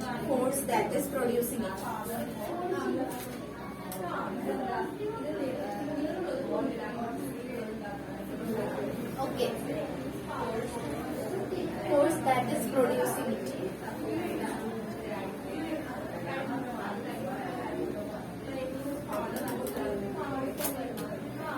Okay. ഇനി നമ്മളിപ്പോ models of elasticity എന്താണെന്ന് നമ്മൾ പറഞ്ഞു. ഇനി 3 types. ഇനി ആകെ കുറച്ച് ടോപ്പിക്കേ ഉള്ളൂ. ചെറിയ ചാപ്റ്റർ ഞാൻ പറഞ്ഞില്ല. ഇനി ആകെ പഠിക്കാവുന്ന ടോപ്പിക് ഞാൻ പറയാം. ഇന്ന് തീർത്തില്ല, ക്ലാസ്സിൽ വരുള്ളൂ. പഠിക്കാതെ ടോപ്പിക് എന്ന് പറഞ്ഞിട്ടുണ്ടെങ്കിൽ മോഡൽസ് ഓഫ് ഇലാസ്റ്റിസിറ്റി എന്താന്ന് പറഞ്ഞില്ലേ? 3 types of models of elasticity ഉണ്ട്. അതിന് ചെറുതായിട്ട് ഡെറിവേഷൻ ആയിട്ടില്ല, കുറച്ച് ഇക്വേഷൻ പോലെ നോക്കാനുണ്ട്. പിന്നെ ഒരു ഗ്രാഫ് ഉണ്ട്. നമുക്ക് ഇലാസ്റ്റിസിറ്റിയുടെ ഒരു ഗ്രാഫ് കാണിക്കാനുണ്ട്. അത്രയേ ഉള്ളൂ പറയാനായിട്ട്. ആകെ ടോപ്പിക് പറയാനുള്ളൂ. അല്ല, ഇതിപ്പോ ഇതൊരെണ്ണം പഠിപ്പിച്ചോട്ടെ. മോഡൽസ് ഓഫ് ഇലാസ്റ്റിസിറ്റി എന്ന് പറഞ്ഞാൽ എന്താ നമ്മൾ പറഞ്ഞത്? ഒരു കോൺസ്റ്റന്റ് ആണ്. Stress by strain equal to a constant. And constant is called modulus of elasticity. ഇനി മോഡൽസ് ഓഫ് ഇലാസ്റ്റിസിറ്റിനെ നമ്മൾ 3 ആയിട്ട് ക്ലാസിഫൈ ചെയ്യും. 3 ടൈപ്പാണ് നമുക്ക് പഠിക്കാനുള്ളത്. Young's modulus, bulk modulus, shear modulus. Young's modulus ഉണ്ട്. യങ്സ് മോഡുലസ് അല്ലെങ്കിൽ ഇപ്പൊ അങ്ങനെ നിങ്ങളുടെ യങ്സ് മോഡൽസ്. ബൾക്ക് മോഡൽസ് എന്ന് പറഞ്ഞാൽ എന്താ? ബൾക്ക് ഞാൻ നേരത്തെ പറഞ്ഞായിരുന്നു. എന്തിനാ നമ്മൾ പറയാ? വോളിയം മോഡൽസിനെയാണ് നമ്മൾ എന്തെന്ന് പറയാം? ബൾക്ക് മോഡൽസ് എന്ന് പറയാം. ഷിയർ മോഡൽസ് എന്ന് പറയുമ്പോൾ എന്തിനായിരിക്കും ഡിനോട്ട് ചെയ്യുക? ഷേപ്പ്. അങ്ങനെയാണെങ്കിൽ യങ്സ് മോഡൽസ് എന്ന് പറയുമ്പോൾ എന്തിനായിരിക്കും? ലെങ്ത്. ലോഞ്ചിറ്റ്യൂഡ് അല്ലെങ്കിൽ ലെങ്തിനെയാണ് ഡിനോട്ട് ചെയ്യുന്നത്. അപ്പൊ 3 ടൈപ്സ് മോഡൽസ് ഓഫ് ഇലാസ്റ്റിസിറ്റി ആണ് നമുക്ക് പഠിക്കാനുള്ളത്. Modulus of elasticity are 3 types. First one Young's modulus. ഇത് ഓരോ ടോപ്പിക്കാണ് ഈ പറയുന്നത്. Young's modulus, bulk modulus or volume modulus,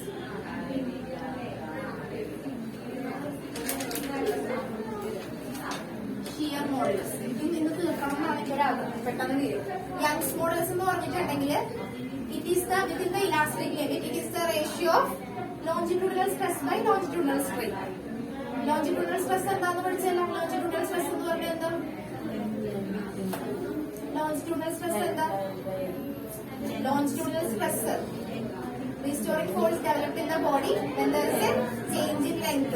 Length increase ചെയ്യുമ്പോൾ എന്താണ്? എന്താ longitudinal stress എന്ന് പറയാം. longitudinal strain എന്ന് പറയുന്നത് എന്താ? delta L by L, change in length by original length. അപ്പൊ യങ്സ് മോഡൽസ് പറയാനാണെങ്കിൽ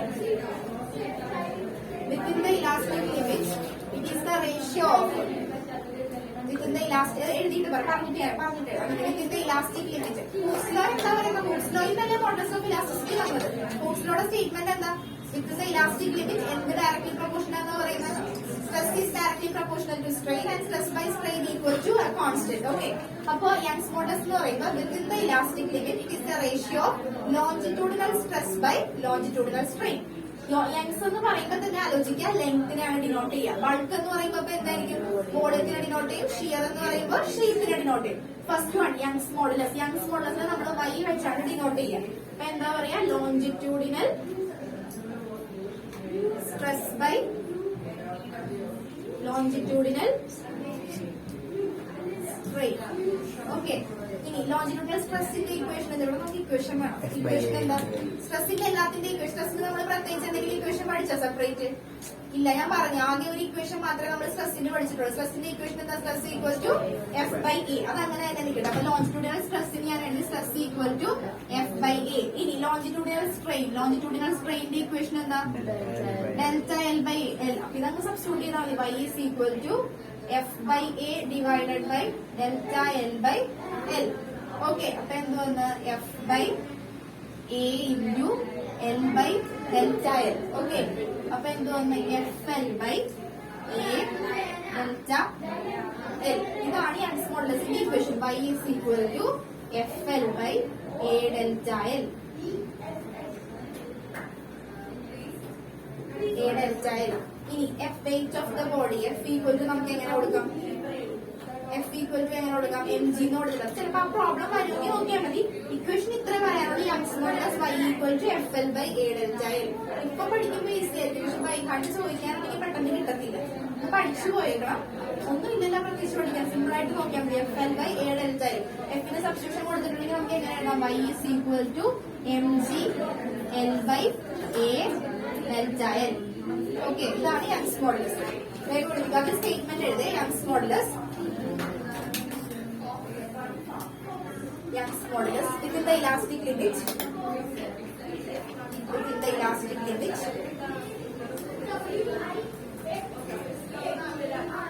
Within the elastic limit, it is a ratio of. It is a ratio of.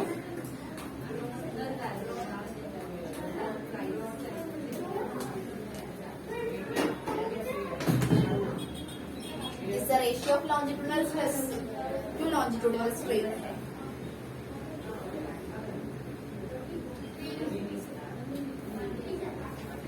Longitudinal stress to longitudinal strain. ഇനി കുറച്ചും കൂടെ detail ആയിട്ട് പറയാനാണെങ്കിൽ അവിടെ വരെ എഴുതി നിർത്തേ. അവിടെ എഴുതി കഴിഞ്ഞാൽ ഇപ്പൊ ഞാനൊരു വയർ കൺസിഡർ ചെയ്തിരിക്കട്ടെ. വയർ കൺസിഡർ ചെയ്ത് ഈ വയറിന്റെ ലെങ്ത് എല്ലാണ്. ഓക്കെ, വയർ കൺസിഡർ ചെയ്ത് വയറിന്റെ ലെങ്ത് എല്ലാണ്. ഫോഴ്സ് കൊടുത്തു. ഫോഴ്സ് കൊടുത്തു കഴിഞ്ഞപ്പോ എന്തുണ്ടായി? വയറിന്റെ ലെങ്ത് ചേഞ്ച് ആയി. ചേഞ്ച് ഇൻ ലെങ്ത് ഞാൻ delta L. Original length L, change in length delta L. അവിടെ എന്ത് ഡെവലപ്പ് ചെയ്ത്? എന്ത് സ്ട്രെയിനാണ് ഡെവലപ്പ് ചെയ്തത്? ലോഞ്ചിറ്റ്യൂഡിനൽ സ്ട്രെയിൻ അവിടെ ഡെവലപ്പ് ചെയ്ത്. ഇനി ആ ഒരു ഫോഴ്സിനെ റിമൂവ് ചെയ്ത് കഴിഞ്ഞപ്പോ ബോഡി ഒറിജിനൽ സ്റ്റേറ്റിലേക്ക് വന്നു എന്ന് പറയുമ്പോൾ ബോഡിയിൽ എന്ത് ഡെവലപ്ഡ് ആയിട്ടുണ്ടാവണം? Restoring force developed per unit area. അതിന് നമ്മൾ പറയുന്ന പേരാണ് സ്ട്രെസ്. അങ്ങനെയാണ് ലോഞ്ചിറ്റ്യൂഡിനൽ യങ്സ് മോഡുലസ് വരെ. രണ്ടും വരണം. ഇതിന്റെ elastic limit stress is directly proportional to strain. ഈ കേസ് പറയുമ്പോൾ മോഡുലസ് പറയുമ്പോൾ അവിടെ സ്ട്രെസ്സും വരണം, സ്ട്രെയിനും വരണം. ഓക്കെ, എഴുതിക്കോ. വേണമെങ്കിൽ ഞാൻ എക്സാമ്പിൾ ആയിട്ട് എഴുതി വെച്ചു. Consider wire of length L പറഞ്ഞത്. വയർ അല്ലെങ്കിൽ സിലിണ്ടർ എന്തെങ്കിലും കൊടുത്താൽ മതി. Consider A wire of length L. Area of cross section A. Area of cross section A.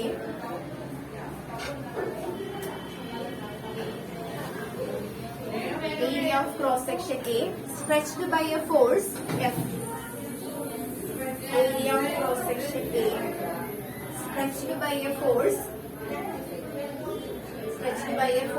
F through a distance delta L.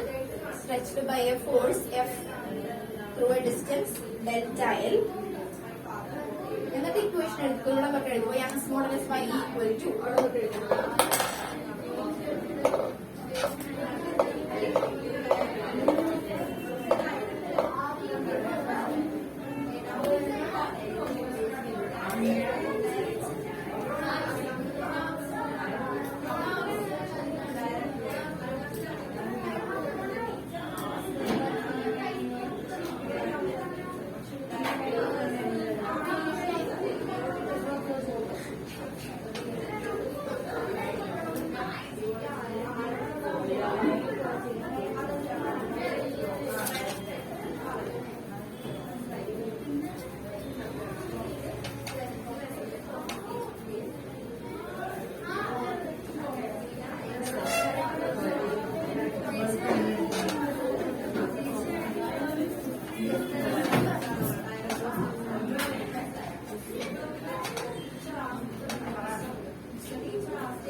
Okay,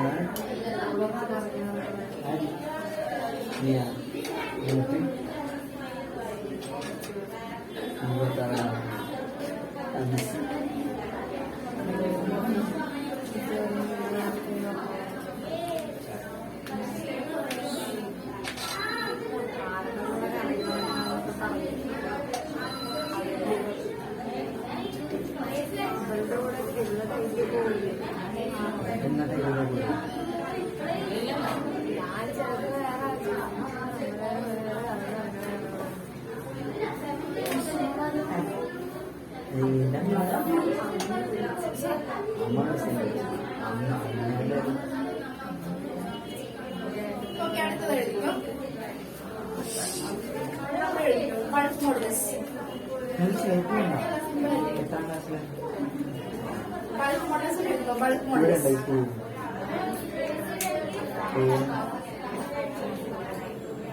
bulk modulus എന്തായിരിക്കും വരിക? ഞാൻ പറയണ്ട, just നിങ്ങൾക്ക് തന്നെ മനസ്സിലാക്കാവുന്നതേ ഉള്ളൂ. ബൾക്ക് മോഡുലസ് എന്താ വരിക? Change in volume. അപ്പൊ എഴുതിക്കോ. With the elastic limit it is a ratio of volume stress to volume strain. In the elastic limit, it is a ratio of volume stress to volume strain.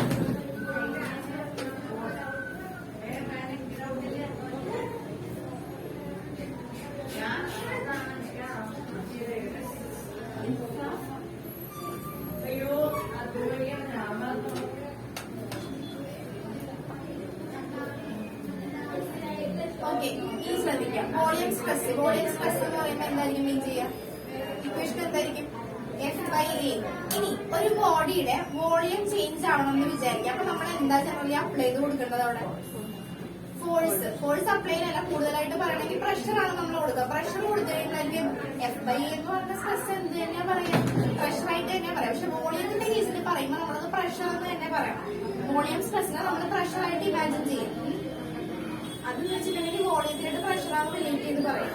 Pressure കൊടുത്തു കഴിയുമ്പോഴാണ് ആ ബോഡിയുടെ എന്തിന് change ഉണ്ടാവുക?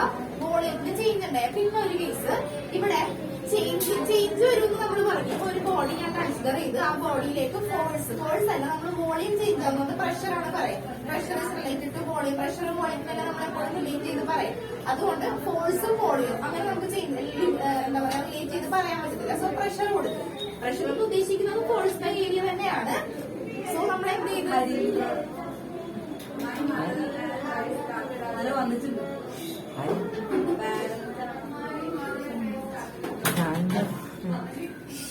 അപ്പൊ pressure നമ്മൾ apply ചെയ്ത് കൊടുത്ത് പ്രഷർ കൊടുത്തു കഴിഞ്ഞപ്പോഴത്തേക്കും ഇതിന്റെ ഒറിജിനൽ വോളിയം എന്ന് പറയുന്നത് V ആണ്. പ്രഷർ കൊടുത്തു കഴിഞ്ഞപ്പോഴത്തേക്കും വോളിയത്തിന് എന്ത് സംഭവിച്ചു? ചേഞ്ച് ഉണ്ടായി. ഇനി ഡെൽറ്റ V ചേഞ്ച് സംഭവിച്ചു. ഇനി നിങ്ങളൊന്ന് കറക്റ്റ് ആയിട്ട് ആലോചിച്ചിട്ട് പറയാം. ഇവിടെ വോളിയത്തിന് ചേഞ്ച് ആയി എന്ന് പറയുമ്പോൾ വോളിയം ഇൻക്രീസ് ചെയ്യാൻ ചാൻസ് ഉണ്ടാവും പ്രഷർ കൊടുത്തു കഴിയുമ്പോൾ. ഒരു ഒബ്ജക്റ്റിനുള്ള വോളിയത്തിൽ ഇപ്പൊ റബ്ബർ ബാൻഡിന്റെയും ഇതിന്റെ സ്റ്റീലിന്റെ ലെങ്ത്തിന്റെ കേസ് പറയാനാണെങ്കിൽ ഇതിനിപ്പോ എന്താ പറയാ ലെങ്ത് പറയാനാണെങ്കിൽ സ്ട്രെച്ച് ചെയ്യുമ്പോൾ ലെങ്ത് ഇൻക്രീസ് ചെയ്യും. ഇപ്പൊ സ്റ്റീലാണെങ്കിൽ സ്ട്രെച്ച് ചെയ്തിട്ടുണ്ടെങ്കിൽ ലെങ്ത് ഇൻക്രീസ് ചെയ്യുമെന്ന് പറയാം. പക്ഷെ ഒരു ഒബ്ജക്റ്റിന്റെ വോളിയം, ഒരു സ്പിയറിന്റെ വോളിയം ഇല്ലാന്ന് വിചാരിക്കാം. അതിലേക്ക് ഫോഴ്സ് കൊടുത്തു കഴിയുമ്പോഴത്തേക്കും വോളിയം ഇൻക്രീസ് ആയിരിക്കോ ചെയ്യുക, ഡിക്രീസ് ആയിരിക്കോ ചെയ്യുക? വോളിയത്തിന്റെ കേസിൽ ഡിക്രീസേ സംഭവിക്കത്തുള്ളൂ. പ്രഷർ കൊടുത്തു കഴിയുമ്പോൾ ഒരു ഒബ്ജക്റ്റിന്റെ വോളിയം എപ്പോഴും എന്തായിരിക്കും ചെയ്യുക? ഡിക്രീസ് ആയിരിക്കും ഉണ്ടാവും. അപ്പൊ നമുക്ക് ഇവിടെ എന്തായിരിക്കും ഉണ്ടാകുക? ചേഞ്ച് എന്ന് പറയുന്നത് ഡിക്രീസിംഗ് ആണ് സംഭവിച്ചിരിക്കുന്നത്. മനസ്സിലായ? ഓക്കെ. അപ്പൊ വോളിയം പറയുന്ന പ്രഷർ റിലേറ്റ് ചെയ്ത് പറയാം. അപ്പൊ നമ്മൾ കൊടുക്കുന്ന ഫോഴ്സ് ബൈ ഏരിയ എന്ന് പറയുന്നത് ഇവിടെ പ്രഷറാണ്. Force by area actually pressure തന്നെയാണ്. പക്ഷെ പറയുമ്പോൾ അത് പ്രഷർ എന്ന് തന്നെ കൊടുക്കുക. പ്രഷർ കൊടുക്കുന്നു. പ്രഷർ കൊടുത്തു കഴിഞ്ഞപ്പോ ആ ബോഡിയുടെ വോളിയം, ഒറിജിനൽ വോളിയം എന്ന് പറയുന്നത് ഒരു സിലിണ്ടറിന്റെ അല്ലെങ്കിൽ സ്പിയറിന്റെ വോളിയം V ആയിരുന്നു. പക്ഷെ നമ്മൾ പ്രഷർ അപ്ലൈ ചെയ്ത് കഴിഞ്ഞപ്പോഴത്തേക്കും വോളിയത്തിൽ ചേഞ്ച് ഉണ്ട്. ചേഞ്ച് എന്താണെന്ന് സ്പെസിഫൈ ചെയ്ത് തന്നെ പറയണം. വോളിയം അവിടെ എന്താ സംഭവിച്ചിരിക്കുന്നത്? ഡിക്രീസിംഗ് ആണ് സംഭവിച്ചിരിക്കുന്നതെന്ന് പറയാം. ഓക്കെ, വോളിയം ഡിക്രീസ് ആണ് ചേഞ്ച് ചെയ്തിരിക്കുന്നതെന്ന് പറയാം. ഇനി ആ ഇക്വേഷൻ ഒന്ന് എഴുതിക്കാം. അപ്പൊ എങ്ങനെ വരും? വോളിയം സ്ട്രെസ്സിൽ നമുക്ക് എന്ത് കൊടുക്കാം? ഫോഴ്സ് ബൈ ഏരിയ ഞാൻ പ്രഷർ എന്ന് കൊടുത്തു, ഡെൽറ്റ P എന്ന് കൊടുത്തു. Okay, divided by volume strain equation പറഞ്ഞ വേഗം പറഞ്ഞാൽ വേഗം വിടാം. വോളിയം സ്ട്രെയിൻ ഇക്വേഷൻ എന്തായിരിക്കും? Delta V by V. V എന്ന് പറയുമ്പോൾ നമുക്കിവിടെ എന്തായിട്ട് എടുക്കാം? ചേഞ്ച് ഉണ്ടായിരിക്കുന്നത് എന്താ? ഡിക്രീസ് അല്ലേ? അപ്പൊ ഡിക്രീസ് ആയതുകൊണ്ട് ഒരു നെഗറ്റീവ് സൈനും കൂടെ കാണിക്കാം. ഇത് ന്യൂമറേറ്ററിലേക്ക് പോകുമ്പോൾ എങ്ങനെ വരും? V into delta P by delta V minus V into delta P by delta V. Bulk modulus B equal to minus V into delta P by delta V.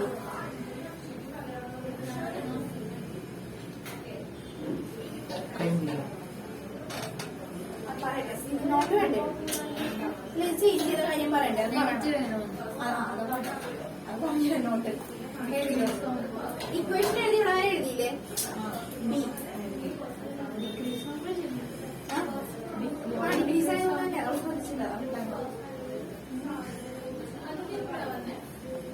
അപ്പൊ ratio of volume stress by volume strain നമ്മൾ പറയുന്ന പേരെന്താ? എന്താ പറയുന്നത്? Bulk modulus. Okay, അതിന്റെ statement ഒന്ന് എഴുതിക്കും, അല്ലെങ്കിൽ ഇത് എങ്ങനെയാ കുറഞ്ഞെന്ന് അത്ര ഇപ്പൊ എഴുതിയില്ല, ഇക്വേഷൻ എഴുതിയല്ല.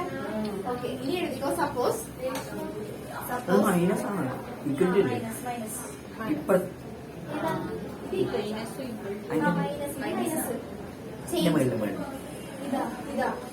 അതിപ്പോ അത് ഈക്വൽ ടു അല്ലേ?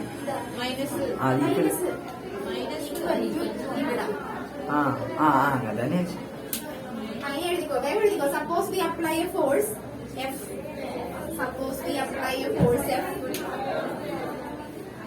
normally and uniformly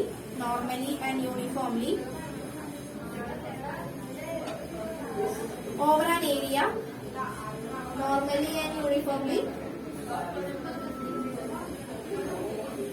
over an area A of a sphere അല്ലെങ്കിൽ cube over an area A of a sphere or cube of volume V.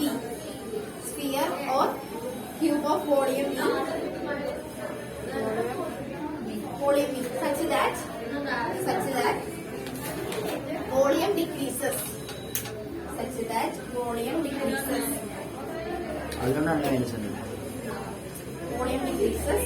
under the action of stress. ഇവിടുത്തെ stress എന്ന് ഉദ്ദേശിക്കുന്നത് എന്താ? Pressure. Under the action of stress.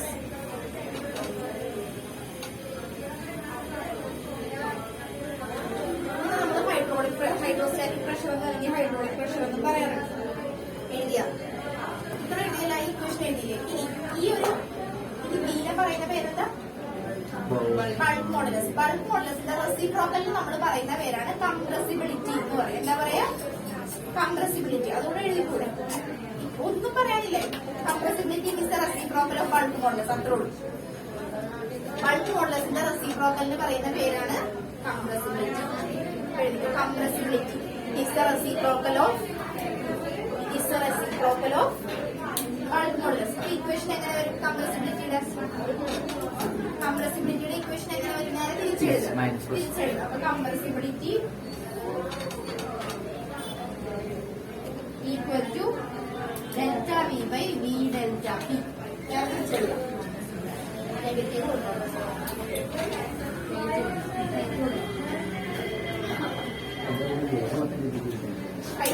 Delta V by V delta P. ഷിയറും എടുക്കാനുണ്ട്. Shear എന്തായാലും അടുത്ത ക്ലാസ്സിൽ എടുക്കാം. ഈ ഷിയറും പിന്നെ ഒരു ഗ്രാഫും മാത്രമേ ഉള്ളൂ. അതുകൊണ്ട് ചാപ്റ്റർ കഴിക്കും. പിന്നെ പ്രോബ്ലംസ് നന്നായിട്ട് ചോദിക്കും. ഇതിന് എല്ലാ പ്രോബ്ലം സ്ട്രെയിൻ ഗ്രാഫും ഉണ്ട്, ഒരു പ്രോബ്ലം ഉണ്ട്. അതുപോലെ ചാപ്റ്റർ സിമ്പിൾ ചാപ്റ്റർ അല്ലേ? ഞാൻ പഠിച്ചിട്ട് വരും അടുത്ത ക്ലാസ്സിൽ. അതായത് ഒന്നാമത് ഇപ്പൊ എത്ര പേരാണ് ഓൺലൈനിൽ കുറെ